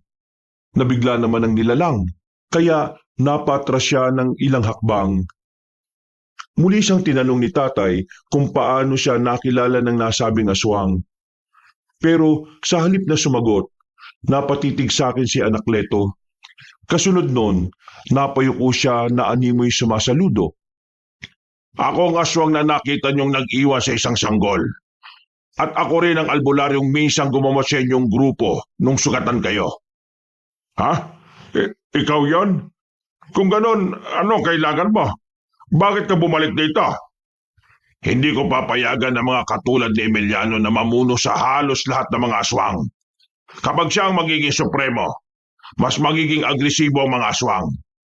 Hindi na sila pipili ng bibiktimahin. At kawawa ang mga inosenteng tao. Bakit sa amin ka lumapit? Alam mo sa loob mo kung ano ang rason. Hindi ako narito para sa pansarili kong kapakanan. Nandito ako para balaan kayo sa kung anumang posibleng mangyari. Binalaan ko na ang anak mo noon, pero hindi ko akalain na hindi pala niyo sinunod ang habilin ko. Sige, halika. Mag-usap tayong dalawa. Anak, Yago, bumalik ka na sa loob ng bahay. Ako na rin ang bahala sa pagliligpit ng mga bangkay ng mga aswang dito. Mas mabuti pa nga. Marami tayong dapat na pag-usapan. May mga bagay kang kailangang malaman. Kahit pa na gusto kong malaman kung anong pag-uusapan ni na tatay at nung aswang, minabuti kong sundin ang utos niya. Pumasok ako sa loob ng bahay. Napailing na lang ako nang makita kong natutulog na si Nico. Higa na rin sana ako sa tabi ng kapatid ko, pero biglang nagising si nanay. Inusisa niya ako kung saan ako nanggaling at kung nasaan si tatay. Kaya isinalaysay ko na lang sa kanya kung ano ang nangyari. Talaga mga demonyo mga aswang na yan. Nung una, dinukot nila si Nico. Ngayon, gusto nila tayong patayin. Mukhang hindi talaga nila tayo titigilan na. Oo nga po na eh. Ano kaya kung umalis na lang tayo sa balyong ito? Mas magiging ligtas siguro tayo kung iiwas na lang tayo. Sigurado po na hindi rin naman papayag si tatay eh. May bukid po kasi tayo rito. Saka mahirapan po tayo makapagsimula ulit kung sakali man na lumipat tayo. Hindi po ba? Sa bagay, may punto ka naman anak. Pero ang iniisip ko lang naman ang kaligtasan natin. Huwag po kayo mag-alala, inay. Nakahanda po akong lumaban sa mga aswang na yan. At alam kong ganun din po si tatay. Teka, bakit hanggang ngayon wala pa rin siya? Saan ba siya nagpunta? Si tatay nga pala. Baka po kung ano nang ginagawa sa kanya ng aswang na nakausap niya. Yes, Kuyago, bakit mo inayaan ang tatay mo? Paano siya? Alam mo namang aswang ang kaharap niya. Sandali po't babalikan ko siya sa labas. Aalamin ko kung anong resulta ng pag-uusap nila. Saktong pagkalingon ko sa pintuan, nakita kong pumasok si tatay. Agad naman siyang inusisa ni nanay kung ano ang napag-usapan nila ng aswang. Kaya ikinuwento ni tatay ang patungkol sa pagpatay ni na Pinunong Emiliano sa supremo ng mga aswang. Napailing na lang ako at agad na napaisip kung anong posibleng koneksyon namin sa nasabing aswang. Sinabi rin ni tatay na si Anakleto na mismo ang nagligpit sa mga bangkay ng aswang, kaya wala na kaming magiging problema. Sinabi sa akin ni Anakleto na mas mabuti kung umalis na lang tayo rito. Ang sabi pa niya, kapag nagkataong malalagay tayo sa alanganin dahil kina Pinunong Emiliano, nakahanda siyang tumulong sa atin. Bakit kaya niya ginagawa ang bagay na yan? Baka kung anong kapalita. Wala akong tiwala sa aswang na yan. Basta, magtiwala ka lang sa akin. Nakausap ko ang aswang na yon at nalaman kong isa rin siyang albularyo. Sa katunayan, siya ang gumamot sa amin dati nung napuruan kami sa isang inkwentro namin sa mga aswang. Itay, bakit po kaya parang panay ang titig niya sa akin sa kayuko? Hindi pa sa ngayon, anak. Saka ko na sasabihin sa iyo. Alam ko maguguluhan ka lang sa sitwasyon natin. Tapusin na muna natin ang gulong hatid ng pinuno ng mga aswang na si Emiliano. Kung hindi ko siya napatay dati, titiyakin ko nang mapapatay ko na siya sa susunod naming pag-aarap. Sige po, itay. Ay nako, bukas na natin ipagpatuloy ang kwentuhan. Magpahinga na tayo at halos madaling araw na, oh. Dahil sa sinabing yun ni nanay, minabuti kong mahiga na lang sa tabi ni Nico. Agad din ako nakaidlip dahil sa pagod na naramdaman ko. Naging mahimbing ang tulog ko. At kinabukasan, nang magising ako, naabutan ko si nanay, tatay at Nico na nag-uusap. Napakunotno ako dahil narinig kong patungkol sa naging panaginip ng nakababata kong kapatid ang topic nila. Sigurado ka ba, Nico? Nakita mo sa panaginip mo ang Kuya Yago mo. Opo, sigurado po ako. Napansin ko nga pong nakayuko po ang lahat ng mga aswang sa kanya eh. Meron din pong isang aswang na nakahiga sa malapad na bato. Kung hindi po ako nagkakamali, patay na po yun. Ay nako bata ka, napakalikot talaga ng imahinasyon mo. Baka dahil lang yan sa pagod mo. Ano nga namang maging pinuno ng mga aswang ang kuya mo, hindi ba? Bungang tulog lang yan, Nico. Ang mas mabuti mong gawin, ipagdasal mo na lang sana na hindi na muling babalik dito mga aswang. Hindi lang tayo ang posibleng maperwisyo eh, pati na ang iba pa nating mga kabaryo. Sige po tay, ipagdarasal ko po yan palagi. Salamat anak. Huwag mo nang intindihan ang naging panaginip mo patungkol sa kuya mo ha. Opo nay. Hinayaan ko na muna silang matapos sa pagkukwentuhan patungkol sa naging panaginip ni Nico. Nang nag-iba na ang topic nila, saka lang ako lumapit sa kanila. Nagkunwari na rin akong bagong gising para hindi sila maghinalang napakinggan ko ang usapan nila. O anak, gising ka na pala. Mukhang napasarap yata ng gustong tulog mo ah. Oo nga po tay eh. Parang ayaw ko pa nga sanang bumangon kaso bigla akong nakaramdam ng gutom. Ay nako, tamang-tama. Luto na siguro yung agahan natin. Pwede na tayong kumain. Kuya, kumusta naging tulog mo? Ayos naman Nico. Parang nga akong nanaginip ng maganda eh. Sobrang himbing kasi yung pagkakatulog ko. Ay nako, mamaya na kayo mag-usap. Kumain na muna tayo. Sayang naman ang niluto ko para sa agahan natin habang mainit pa oh. Oo nga mga anak, tara na. Magagana tayo. Naging normal naman ang sumunod na araw namin. Medyo nakakabahala ang katahimikan ng paligid. Kaya kahit na ganon, hindi kami naging kampante. Tuwing gabi, salitan kaming nagbabantay ni tatay sa paligid. Pareho kasi kaming may hinalang susugod sa amin ng mga aswang para manggululit. Naging ganun ang sitwasyon namin sa nakalipas na halos isang buwan. Isang gabi, dahil gising din si Nico, magkasama kaming dalawa sa pagbabantay sa paligid. Naisip kong mas mainam nga yun para hindi ako madaling makaramdam ng antok. Nico, hindi ka ba nakakaramdam ng pagkaalinsangan sa panahon? Hindi po kuya. Medyo nilalamig nga ako eh. Kung tutusin nga, gusto ko nang balutin ang sarili ko ng kumot. Ewan ko ba? Pakiramdam ko sobrang init eh. Parang masarap magbabad sa malamig na tubig. Teka, pupunta muna ako sa balon. Maliligo muna ako. Hindi ko kaya yung alinsangang nararamdaman ko eh. Sama na lang ako kuya. Wag na. Mas mabuti kung dito ka na muna sa bahay. Parehong tulog si nanay at tatay eh oh. Baka bigla tayong lusubin ng mga aswang dito. Mas delikado kung aatake po sila dito tapos ako lang ang may iwan. Ano naman magagawa ko para labanan sila? Di sumigaw ka lang ng malakas para tawagin ako. Pero mas gusto ko pong sumama na lang sa iyo kuya. Sige na. Baka sugurin ka ng mga aswang. Wala ka magiging alalay. O siya. Sige na nga. Tara na. Mabilis lang naman ako eh. Gusto ko lang talaga mapawi, nararamdaman kong init. Sige kuya. Teka, kabilugan ng buwan ngayong gabi ah. Hindi na po ako magdadala ng lampara ah. Liwanag naman ng buwan niyo. Napatango ko kay Nico at noon din, kumuha na ako ng balde saka lumabas sa bahay. Sumama sa akin si Nico. Kaya habang papunta sa balon, patuloy ang aming kwentuhan. Habang papalapit ako sa balon, may naulinigan akong mga ingay sa hindi kalayuan. Naisip kong baka mga pusa o asong naglalampungan lang yon. Kaya hindi ko na pinagtuunan ng pansin. Pagdating ko sa balon, agad kong sinimula ng pagligo. Kuya, tingnan mo po yung braso mo. Unti-unti pong nagkakaroon ng balahibo. Ha? Ano ba nangyayari sa akin? Sandali. Pati yung mukha ko. Tinutubuan din ng makapal na balahibo. Oo nga po kuya. Parang nagiging katulad ka ng mga aswang na umarang sa atin dati ah. Ano ba nangyayari sa iyo? Hindi ko alam. Teka, baka mawala rin to kagad kung makakaramdam ako ng lamig.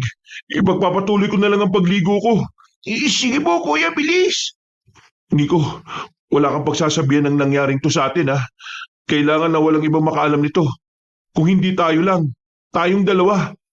Sige po, kuya. Hindi ko po sasabihin kahit kanino nangyari sa'yo. Isa pa, baka nagkataon lang naman po yan eh. Sana nga, Nico. Sana nga. Teka, magmatsyag ka sa paligid. Baka may aswang palang nakabang sa atin at bigla na lang umatake. Sige, kuya Yago. Ako mong bahala. Habang naliligo ko, lumakas ang kabog ng dibdib ko. Hindi ko alam kung bakit nangyari sa akin yun. Pero alam kong nagiging katulad na ako ng mga aswang.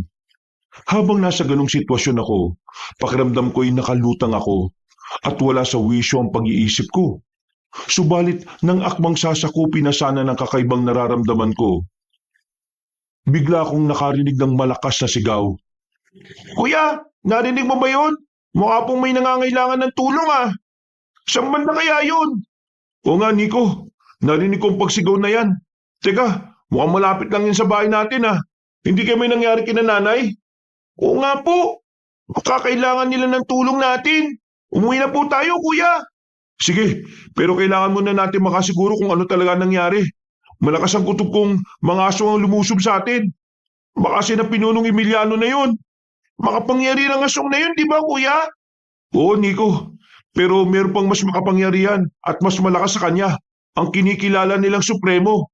Di, kung ganon, subukan natin siyang hanapin at kilalanin. Kailangan na maging kaibigan natin yon para matalo natin ang pinuno ng mga aswang. Hindi natin sigurado kung magiging kakampi natin yun eh. Aswang yun eh. Baka sa halip na tulungan tayo, biktimahin pa niya tayo. Sa bagay po, kuya, may punto ka rin po. O tama ng pagkukwentuhan. Bumalik tayo sa bahay, baka may masamang nangyari na kina nanay.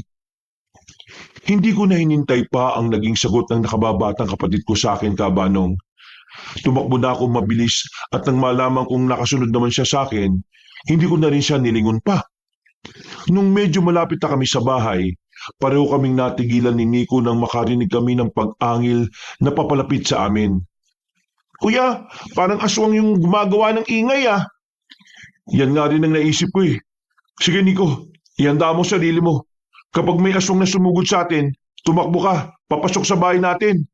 Hindi po. Kung lalaban ka, kuya, lalaban din po ako. Pero baka kumapano ka eh. Masyado ka pang bata para lumaban sa mga aswang. Baka matalo ka lang at kung ano pa ang gagawin nila sa'yo. Hindi po mangyayari yan, kuya. Kung makakaya mong labanan ng mga yan, makakaya ko rin po sila. Pero ako binata na, samantalang ikaw bata pa lang. Wala kang magagawa kung pagtutulungan ka nila. Huwag ka na magmatigas. Sige na Nico, pumasok ka na sa loob ng bahay at siguraduhin mong ligtas ka. Nagawa ko makumbinsi si Nico. Tatakbo na sana siya pauwi sa bahay namin nang biglang may lumundag na 5 aswang sa harapan namin. May narinig din akong yabag, kaya napalingon ako sa bandang likuran namin. Napalunok ako ng laway nang makitang may 3 aswang pa na papalapit sa amin. Habang nakakaramdam ng tensyon, muling nag-init ang katawan ko. Napakuyom ako ng kamay ko sa kasalitang tiningnan ng mga aswang. Kuya, anong gagawin natin? Wala tayong dala kahit na anong panlaban sa kanila. Huwag ka mataranta. Hindi dapat sila kinatatakutan. Oo, wala tayong mga armas. Pero makakaya ko silang labanan. Po? Kuya? Lalabanan ko sila ng mano-mano. Nararamdaman kong nag-ibayo na ng lakas at liksi ko eh. Gagamitin ko na lang ang pagkakataong ito para matalo sila. Lalaban din po ako sa kanila, kuya. Tutulungan kita. Wag na. Sundin mo na lang yung nauna kong sinabi. Umuwi ka sa bahay at alamin mo kung anong nangyayari. Sumigaw ka kagad kung nalalagay sa alanganin si nanay at tatay ha. Kung yan ang gusto mo, kuya, sige po. Pero mag-iingat ka ha. Mga aswang sila eh. Oo, ako nang bahala. Sige na Nico, tumakbo ka na, bilis. Inanaw ko ang nakababata kong kapatid habang tumatakbo. Hahabulin pa sana siya ng mga aswang, pero sinita ko sila. Sinugod nila ako, kaya nakipaglaban ako sa kanila. Kalaunan, isa-isa kong napapabagsak ang mga aswang. Napaangil naman ang natitirang aswang at agad ding sumugod sa akin. Nilabanan ko rin sila. At sa kabutiang palad, nagawa ko silang matalo. Walang ano-ano, nakarinig ako ng sigaw na nagmumula sa bahay. Nabahala ako, kaya nagpasya na akong umuwi. Napalunok na lang ako ng laway ko nang makitang nadakip ng ilang aswang sina nanay, tatay at Nico. Nagkita rin tayo pagkatapos sa matagal na panahon. Kahit saan kayo magtago, Waldo, masusundan ko kayo. Tinuluyan na sana kita doon pa. Bakit mo ginugulo ang tahimik na buhay namin? Hindi na ako manunugis sa mga kauri ninyo hindi ka nga manunugis sa mga kauri namin. Pero nag-aalaga ka ng isa sa amin. Anong ibig mo sabihin? Paano ako mag-aalaga ng isang aswang? Kilala ko ang buong pamilya ko at hindi mo ako malalansi. Hindi kita niloloko. Nasaan ang binata mong anak, ha? Bakit? Ano kailangan mo kay Yago? Wala siya rito at hindi ko siya ibibigay sa iyo. Hindi ba't siya ang batang iniligtas mo dati nung kasagsagan ng gulo sa pagitan ninyong mga manunugis at naming mga aswang?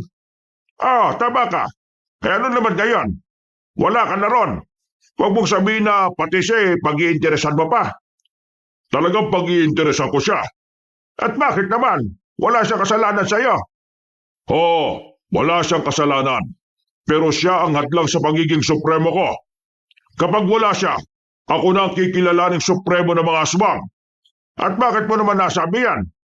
Dahil siya ang kaisa-isang anak ng supremo. Pinatay ko ang ama niya bago pa man kayo lumusob sa aming kuta.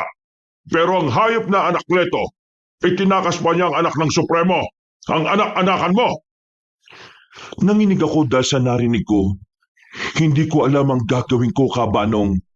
At napaisip na lang ako na baka yun ang rason kung bakit may pagbabago sa aking pagkatao. Hindi ko alam kung matatanggap ko ang mga narinig ko. Pero mas naisip ko ang kaligtasan nilang tatlo. Iginala ko ang paningin sa paligid at napalunok ako ng laway nang may makita kong nagbabagang mga mata na nakaabang sa amin mula sa hindi kalayuan. Inakala ko nga mapapatay ko ang anak ng supremo sa pamamagitan ng pagpasa ng lason sa kanya. Yung pala, mas lumabas pa sa katawan niya ang nakatago niyang katauhan. Ipinasa? Paano ipinasa? Anong ginawa mo kay Yago, ha? Wala akong ginawa sa binata. Pero nang gabing ipinadukot ko ang isa mong anak, may inilagay ako sa bibig niya. At kapag ipinasa niya yon sa anak ng supremo, mamamatay sana siya. Pero nagkamali ako. Walang nangyari. Napakademonyo ninyo. Puti bata, dinadamay pa ninyo sa katarantaduhan ninyo. Kawalan niyo na kami. Kaya ang mabuhay ng tahimik dito. Magbabayad kayo sa ginawa niyo kay Nico. At hindi ko rin kayo mapapatawad kapag may masama kayong ginawa kay Yago. Bakit? Ano ba ang magagawa mo? Isang maling hakbang lang ninyo. Mauubos kayo at pagpepiestahan ng mga aswang. Hindi mangyayari yan. Kung totoong anak ng supremo ng mga aswang si Yago, ibig sabihin, mas makapangyarihan siya sa inyo. Makakaya niya kayong talunin. Tama ka sa awa ko. Kung totoong lumabas na ng tuluyan ang pagkaswang ni Yago, dapat na kayong kabahan. Hindi nanginginig ang tuhod ko sa kanya. Magpasalamat siya at nakikilala pa siya ng mga kauri namin. Kung hindi, baka hindi na siya iginalang ng ibang aswang. Baka matagal na siyang natagpo ang wakwak ang tiyan at wala ng mga laman loob. Nang mga sandaling yun, Kabanong, nakarinig ako ng pag-angil.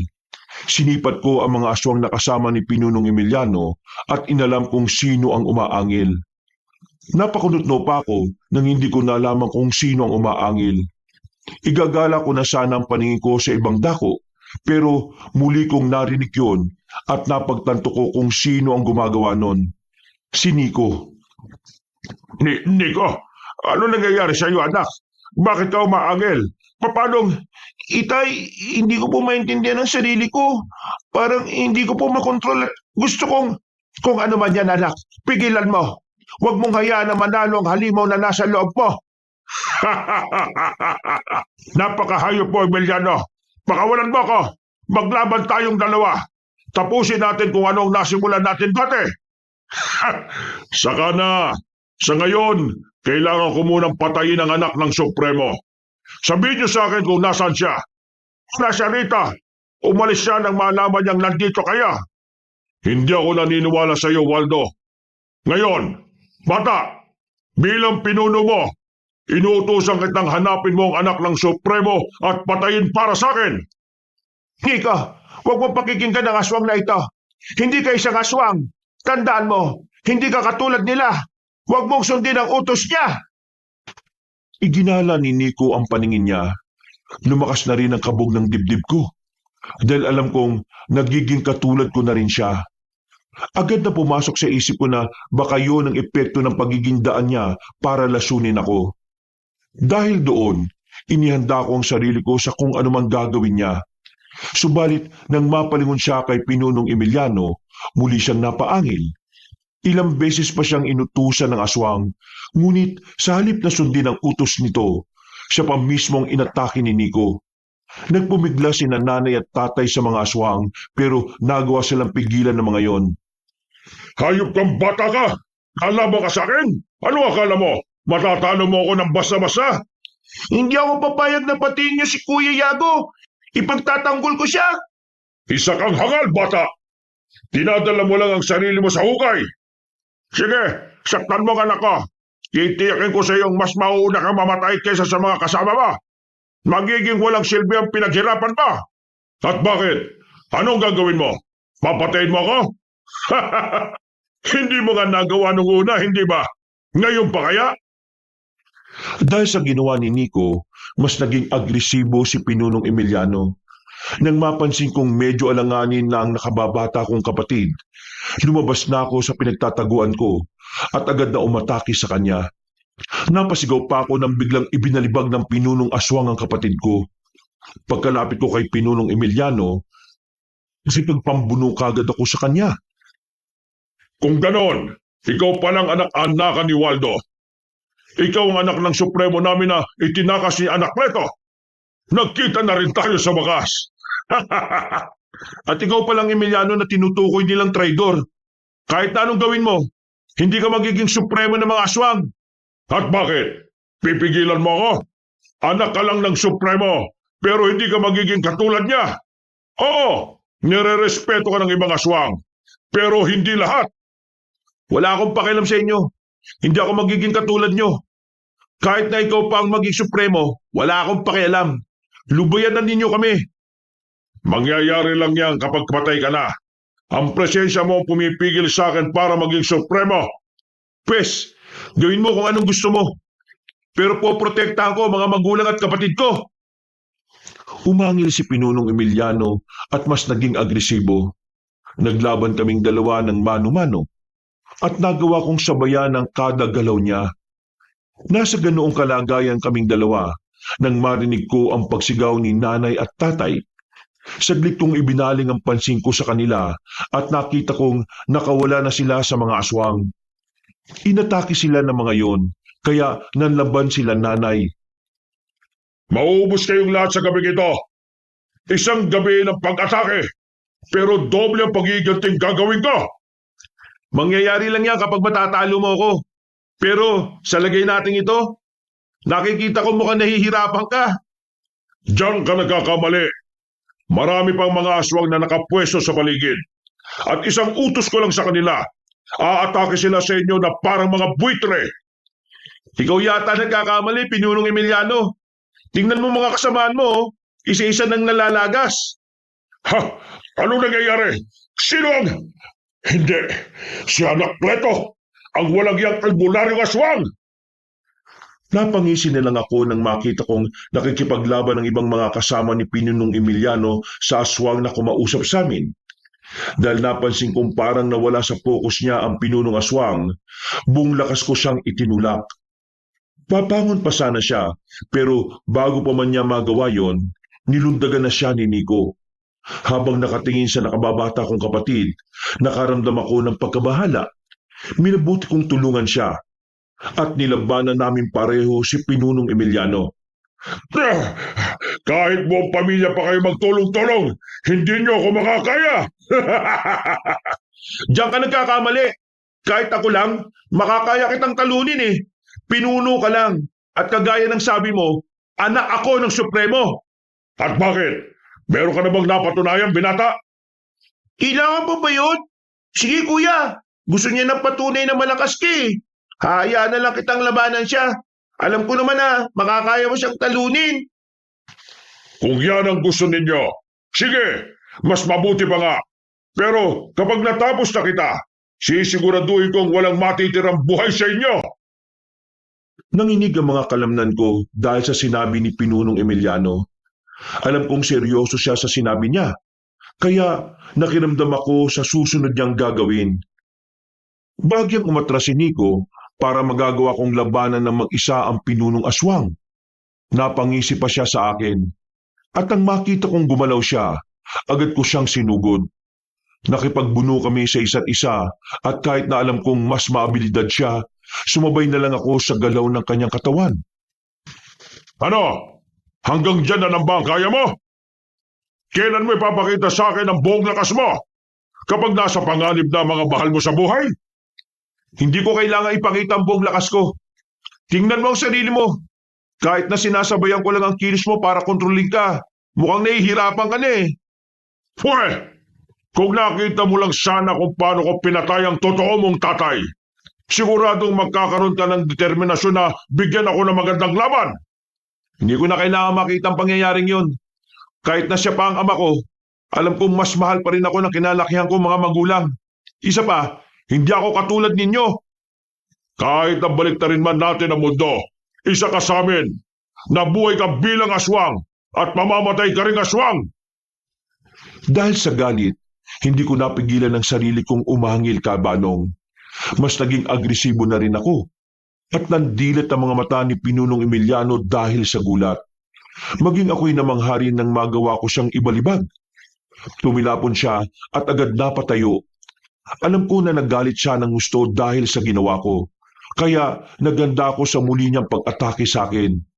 Subalit sa hindi ko inaasahan, ibinaling niya ang pansin niya kay Nico. Sumugod si Pinunong Emiliano sa nakababata kong kapatid. Ngunit bago pa man siya makalapit kay Nico, nilundagan siya ni Anakleto. Sumusobra ka na, Emiliano. Pati bata, papatulan mo na para lang makuha ang pagkasuprema mo. Lahat gagawin ko para akong igagalang ng lahat ng mga aswang. Kahit ang buhay ng mga inosente, handa kong ibuwis.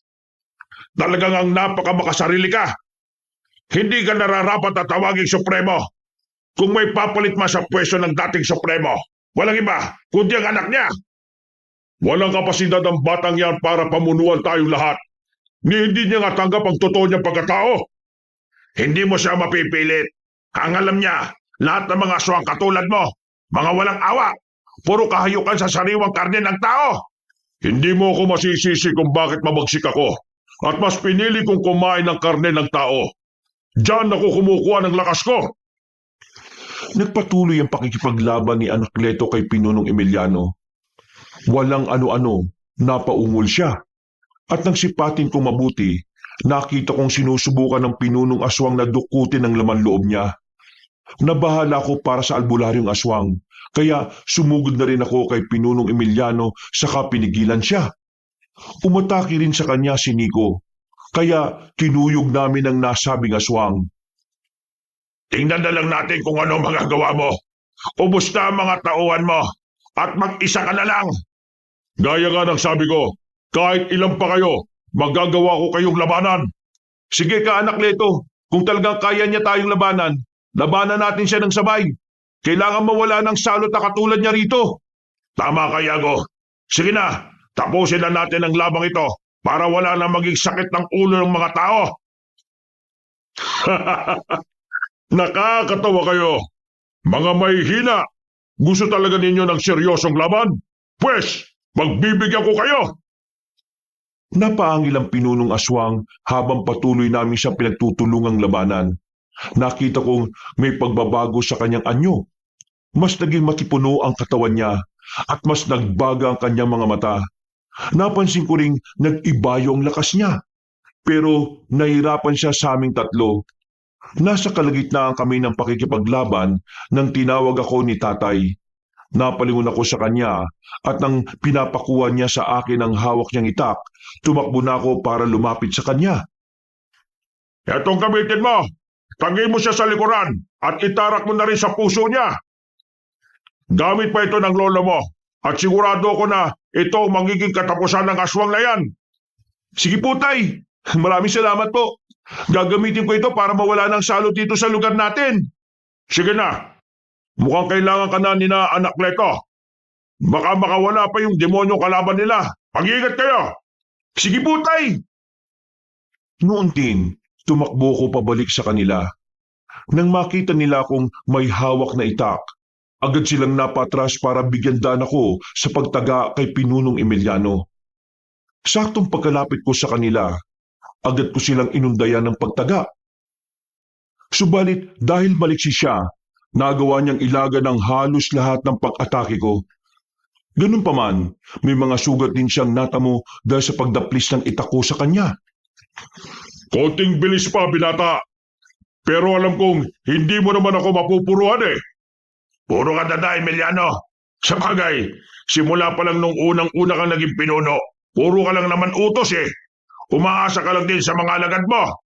Ngayong wala ka ng kakampi, sigurado na ang kamatayan mo. Kung makapagsalita ka, akala mo kung sino ka matapang ah. Hindi ba tinakasan mo rin ang pagiging pinuno mo? Dahil mas gusto mo ng malinis na konsensya? Yan ang rason kung bakit ka nag-albularyo.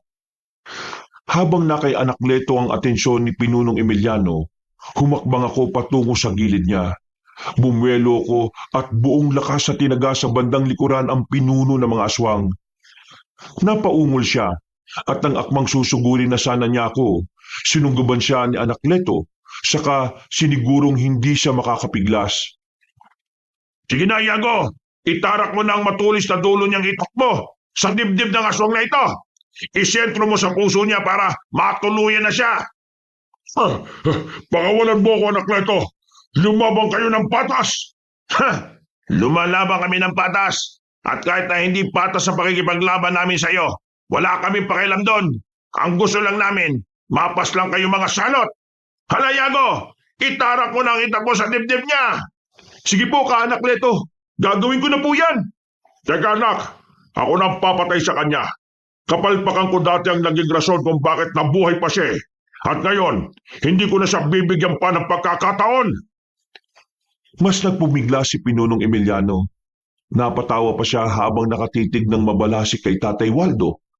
Noon din, kinuha niyang itak mula sa akin at bago pa man makapagsalita ulit ang Pinunong Aswang, buong lakas niyang itinarak ang itak sa dibdib niya. Binitiwan siya ni Anakleto. Nang bumagsak na si Pinunong Emiliano, dinilitan pa siya sa leeg ng albularyong aswang. Ngayon, wala na tayong magiging problema. Patay na si Emiliano. Hindi na rin niya kayo magugulo pa. Maraming salamat, Anakleto. Kahit pa na makakaya naming labanan ng Pinunong Aswang na yan, hindi na kami nahirapan dahil sa pagdating mo. Walang anuman, Waldo. Anong plano niyo ngayon? Ngayong alam na ni Iago ang totoo niyang pagkatao. Baka kung mas gusto niyang maging supremo rin. Alam kong hindi papayag si Iago riyan. Hindi ba, anak? Tama po kayo, Tay. Unang-una po, hindi ko namang ginustong maging ganito. Kung papipiliin ako, mas gusto kong ipanganak talaga sa nanay ko. Pero nagpapasalamat pa rin ako dahil sa pagliligtas niyo sa akin. Kung hindi niyo ako nakuha, baka pinatay na ako noon pa ni Pinunong Emiliano. Alam mo, Iago, magkaibigang matalik kami ng totoo mong tatay. Kung kaya ko nga lang sana silang ipagtanggol ng nanay mo, ginawa ko na sana. Kaso, sobrang dami ng mga kalaban noon. Tama si Anakleto, anak. Sumabay pa kasi sa pagsugod namin sa kuta ng Supremo ang pagre-rebelde ni na Emiliano noon. Pero ngayon, kampante na tayo. Wala na si Pinunong Emiliano, pati na ang mga alagad niya. Teka, si Nico nga pala at Estela, nasaan? Nandito kami ni Nico, Waldo. Huwag kayo mag-alala. Teka, anong plano ninyo? Ikaw, Iago, gusto mo ba na manatili kang ganyan? Habang isa kang aswang na iginagalang ka ng ibang nating kauri, rerespetuhin ka nila bilang supremo nila. Nako, ayaw ko po, Anakleto. Ayaw ko po maging isang aswang. May gamot po ba para bumalik ako sa normal? Ako din po, ayaw ko maging ganito. Pasensya ka na po, Kuya Iago ha. Ako ang naging dahilan kung bakit ka nagkaganyan. Wala kang kasalanan, Nico. Hindi mo ginusto ang nangyari. Saka naging biktima ka rin lang ni Pinunong Emiliano. Mang Tatay Waldo ninyo, hindi nyo kagustuhan ang nangyayari. Teka, may pag-asa pa bang magamot sila, Kaanak Leto? Hindi ako sigurado pero si Nico, malaki ang tsansa natin na magagamot pa siya. Wala sa dugo niya ang pagiging aswang eh. Ako naman po, magagamot pa po ba ako? Magiging normal pa po ba ako, Kaanak Leto? Hindi ko may papangako, Yago. Nasa dugo mo na ang pagiging aswang. Kapag pipilitin natin kunin niyang sumpa sa dugo mo, baka buhay mo ang maging kapalit niyan. Pero gusto ko pong maging karaniwang tao lang, Kaanak Leto. Bumuntong hininga si Kaanak Leto dahil sa huling sinabi ko. Napatitig sa akin ang nanay at tatay. Saka napatingala sa langit. Dahil naging kalmado na ako, nawala na ang mga balahibo sa braso at mukha ko. Maging si Nico ay naging normal na rin. Kalaunan, sinabihan niya akong gusto niya rin akong tulungan dahil kaibigan niya ang totoong ama ko. Sinabihan niya akong pumunta sa kanilang bahay sa susunod na linggo dahil Semana Santa na. Sa mga panahong yan, bumababa ang isang kaibigan kong ermitanyo. Magpapatulong tayo sa kanya. Mas malalim ang aral niya kaysa sa akin. At malakas ang paniniwala kong makukuha natin ang sumpa sa pagkatao mo. Kailangan ko pa bang samahan si Yago? Baka kasi kung anong mangyari sa kanya eh. Huwag ka mag-alala, Waldo. May tiwala ako sa ermitanyong yon. Alam ko na mabait siya. Makakatulong siya kay Yago. Ako na ang bahalang gumamot sa bunsong anak mo. Aasahan ko yan ha. Alam mo naman kung ano ang kaya kong gawin. Oo na. At alam mo rin naman simula pa lang, kakampinan ninyo ako. Hindi ako nagtatraidor sa mga itinuturing kong kaibigan. Maraming salamat. Teka, mas mabuti siguro kung pumasok na muna tayo sa bahay. Doon natin ipagpatuloy ang kwentuhan. Wag na. Malalim na rin ang gabi. Magpahinga na lang muna kayo at uuwi na ako. Basta kung kailangan nyo ang tulong ko, puntahan nyo lang ako sa kabilang baryo. Madali lang naman ninyong mahahanap ang bahay ko kasi nag-iisa lang yon at nakatirig sa bukana ng gubat. Sige, Anos Pleto. Maraming salamat sa iyo, ha? Magpapagamot po ako sa inyo. Kami po pala ni Kuya Yago. Oo, bata. Pangako. Gagawa natin ang paraan ng sumpa ng pagiging aswang ninyo. Teka. Ang mga bangkay pala ng aswang, kailangan mailigpit natin yan na maayos. May alam akong pwedeng pagtapunan yan sa isang patay na balon dito. Sunugin na lang din natin yan para hindi na kakalat ang apoy niyan kapag naagnas na. Sige, siguraduhin lang natin na walang ganong usok para hindi makabulabog sa ibang taga dito.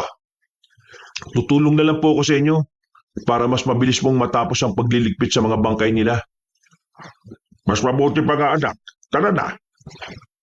Tulungan ko sina tatay at nang magawa na naming ihulog sa patay na balon ang mga bangkay, kumuha si tatay ng langis saka ibinuhos doon. Sinunog niya ang mga katawan ng aswang.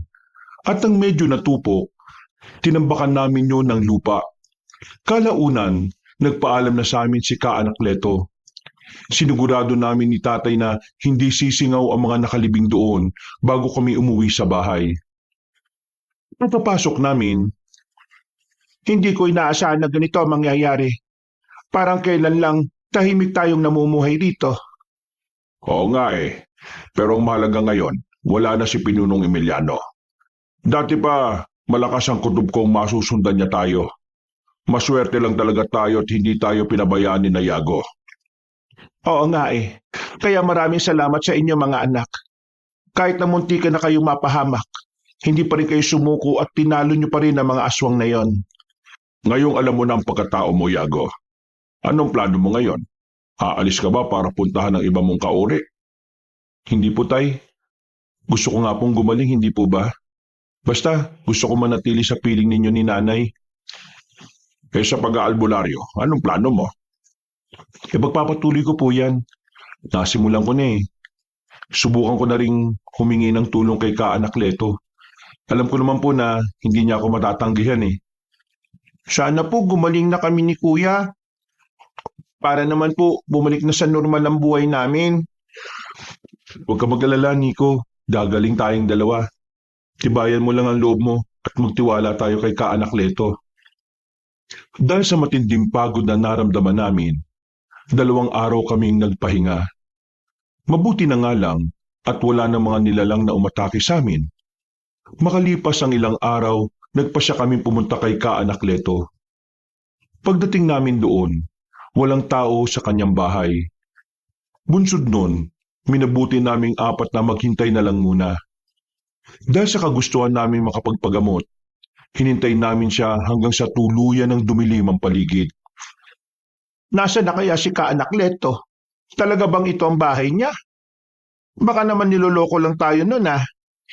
Ito ang lugar na inilarawan niya sa atin at sigurado ito na yon.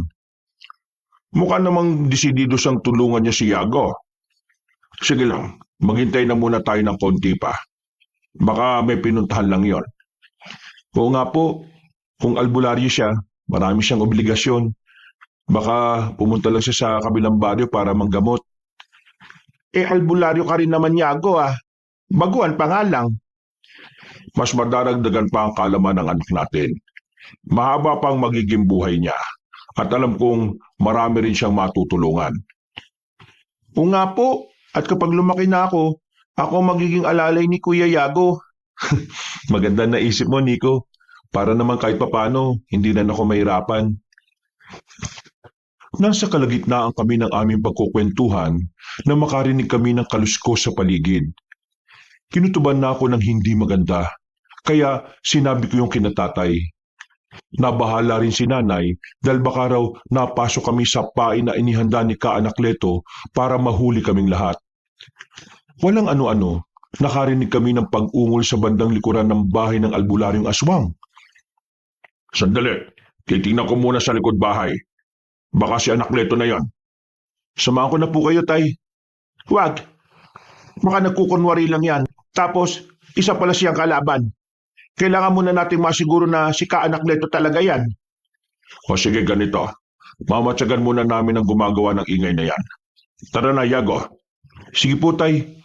Ihanda ko na lang po ang ita ko. Para kung sakaling kalaban yan pwede nating atakihin kagad.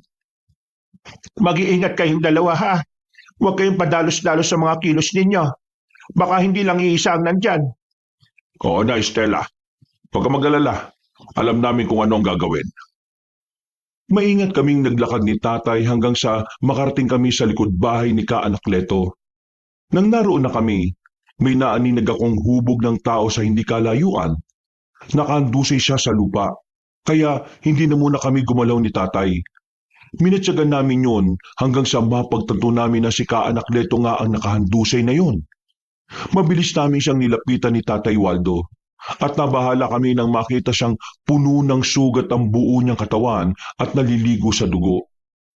Inalalayan namin siya at minabuting dalhin sa loob ng kanyang bahay. Anak Leto, ano nangyari? Bakit puro sugat ka at naliligo ka sa sarili mong dugo? May nakalaban kong aswang. Katulad ni Emiliano, gusto din niyang patayin ang anak ng supremo ng mga aswang. Ay ano naman ang ginawa mo sa kanya? Inabanan ko siya at sa kabutiang palad. Nagawa ko siyang matalo. Munti ka na nga niya ako mapatay Mabuti na lang talaga. Naisahan ko siya. Nagawa kong dukutin ang atay niya. Teka, sino bang aswang na sinasabi mo, Kaanak Leto? Ang kaibigan kong ermitanyo. Hindi ko nga alam Maayos naman ang naging pag-uusap namin. Pero sa bandang huli, nagbago siya at hindi na niya ako nakilala. Teka, ibig sabihin, hindi ka nakakuha ng gamot sa kanya? Hindi na rin niya matutulungan ang mga anak ko? Diyan kayo nagkakamali. Nakakuha ko ng likido nakakagamot daw sa anumang uri ng sumpa. Ito ang gagamitin natin para mapagaling sila. Hindi po kaya yan din ang rason kung bakit lumabas yung pagiging aswang niya? Baka po kung may epekto sa kanya yung paghingi niya ng likidong yan sa kanya. Hindi ko alam, pero hindi na importante yon. Ang mahalaga, magagawa ko kayong gamutin. Kapag gumaling na kayo, magiging normal na ulit ang buhay ninyo. Pwede naman pong inumin yung likido? Hati na lang po tayong 3, Kaanak Leto. Wag na, hindi ko na kailangan yan. Kahit na isa akong albularyo, magagamit ko pa rin ang pagiging aswang ko. May mga laban kasing hindi lang espiritual ang tagisan. Kailangan din maging mas malakas ka at maliksi para masiguro ang panalo. Tama si Anakleto, anak. Hindi lahat ng panggagamot ay espiritual ang nagiging labanan. Minsan, hindi rin maiwasan ng pisikalan. Tinawag ko na sina Nanay at Nico. Nang makita ni Nanay Estela ang sugat ni Anakleto, nagpresenta siyang gamutin yun. Subalit sa halip na pumayag, sinabi ng albularyong aswang na siya na lang ang gagamot sa sarili niya.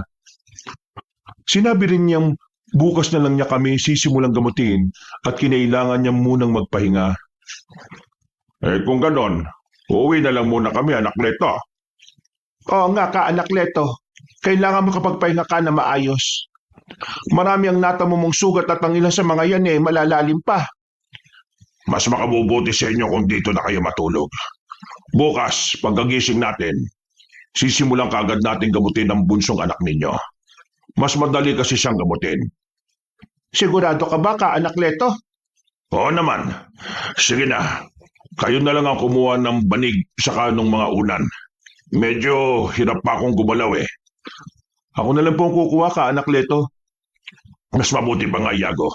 Sige na, at na makapagpahinga na tayo.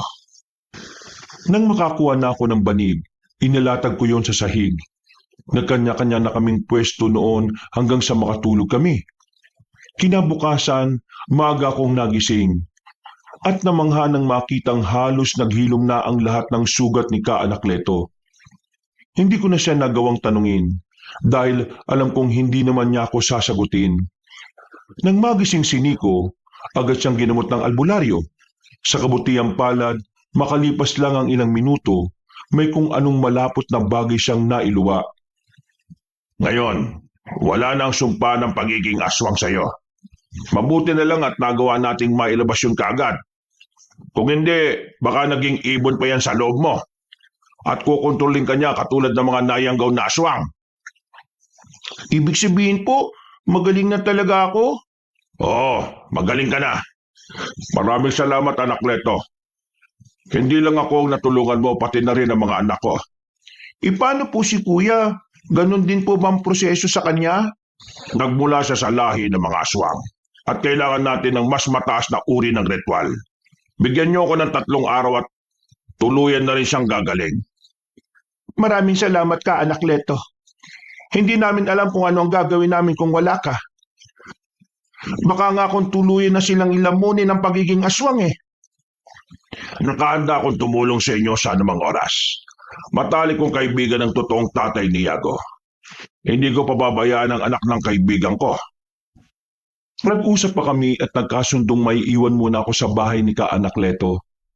Habang naroon ako, tinuruan na rin ako ng albularyong aswang ng mga bagay na hindi ko pa alam sa panggagamot. Kada tapit hapon, gumagawa siya ng ritual para gumaling ako. Sa kabutihang palad, bago pa man matapos ang linggo, tuluyan nang nawala ang sumpa ng pagiging aswang sa dugo ko. Maraming salamat po, Anakleto. Utang ko sa inyong paggaling ko. Walang anuman yon, Iago. Gagawin ko ang lahat para sa isang kaibigan. Siguro kung buhay pa ang totoong ama mo, alam kong tututol siya sa ginawa ko. Pero kagustuhan mo yan eh. At alam kong diyan ka magiging panatag. Maraming salamat po sa pangunawa. Talaga nga pong tunay kang kaibigan ng supremo ng mga aswang. Kung alam mo lang kung gaano katibay ang pinagsamahan namin, hindi lang ako talaga sumama sa kanila dahil tinuon ko ang buong pansin ko sa panggagamot. Isa pa pala, gusto ko maging sikreto na lang ang pagiging aswang ko, ha? Opo, makakaasa po kayo, Anakleto. Wala po kaming ibang pagsasabihan. Reputasyon po ninyo bilang manggagamot ang nakasalalay. Hindi namin yan sisirain. Sige, aasahan ko yan. O sige na, Iago, pwede ka na umuwi. Ngayong hindi ka na aswang, huwag kang magtaka kung hindi nayuyuko sa iyong iba kong kauri, ha? Oo po. Hindi nga ako sanay na parang nire-respeto nila eh. Ayaw ko rin naman pong maging ganito simula pa nung una. O sige na. Bumalik ka na lang dito kapag gusto mo pang matuto ng karagdagang aral. Nakahanda akong ituro sa iyo ang lahat ng mga nalalaman ko. May potensyal kang maging isang malakas na albularyo. At gusto kong huwag mong sayangin yon. Huwag po kayo mag-alala, Kaanak Leto. Gagamitin ko po ang kakayahan ko para tumulong sa ibang tao. Mabuti naman kung ganon. Nagpaalam na ako kay Kaanak Leto para makauwi na sa bahay namin. Pagdating ko roon, naabutan ko sina nanay at tatay na nasa labas ng bahay. Nagulat pa sila nang makita ko at agad nila akong kinumusta. Isinalaysay ko naman sa kanila ang buong nangyari. At ganoon na lang din ang pagpapasalamat nila kay Kaanak Leto.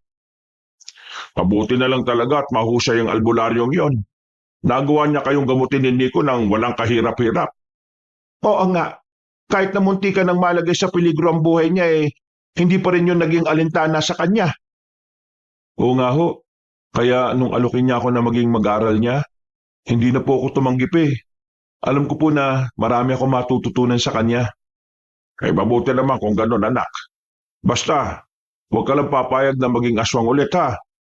Baka sa susunod, pati ang mutya niya ipapasa niya sa iyo. Ano ka ba naman, Waldo? Alam na ni Yago kung anong tama at mali. Hindi siya tatanggap ng mutya sa isang aswang. Oo nga po. At saka, hindi ko naman po kailangan maging aswang para lang maging malakas at maliksi. Kontento na ako sa karunungan ko bilang isang albularyo. Mabuti naman kung ganon, anak. Basta, palagi mong tatandaan, huwag kang maghahangad ng labis na kapangyarihan. Pag-aralan mo lang ang mga bagay na alam mong magagamit mo. Huwag kang magpapaday sa tukso ng kadiliman. Tukso po ng kadiliman? Ano pong ibig niyong sabihin, Tay? Ang ibig ko sabihin, mga aral na mula sa kaliwa, mga pambabarang, pangungulam, at marami pang iba.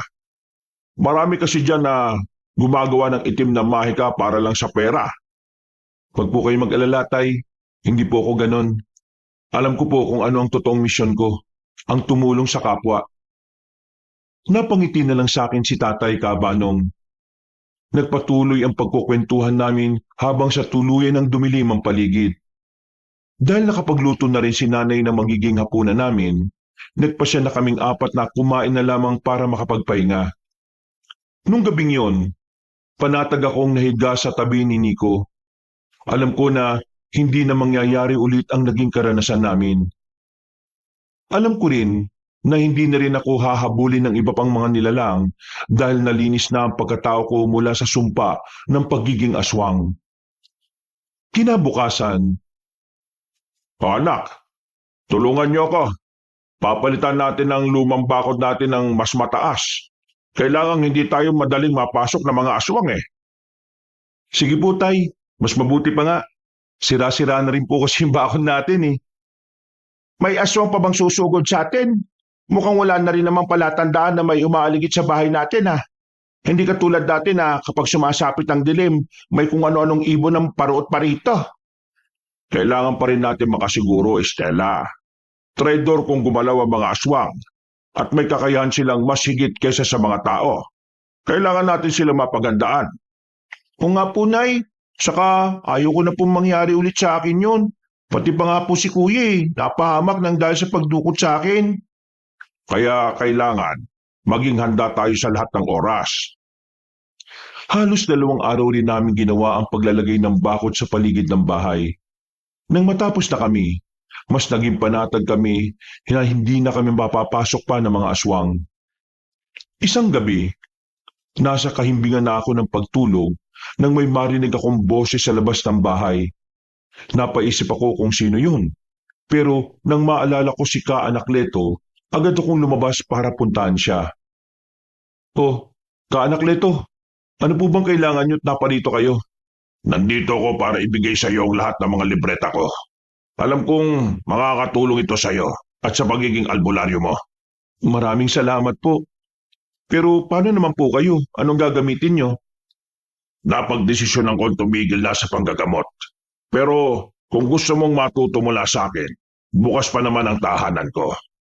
Medyo hirap na kasi ako manggamot at mas mabilis na akong nangihina Ganun po ba?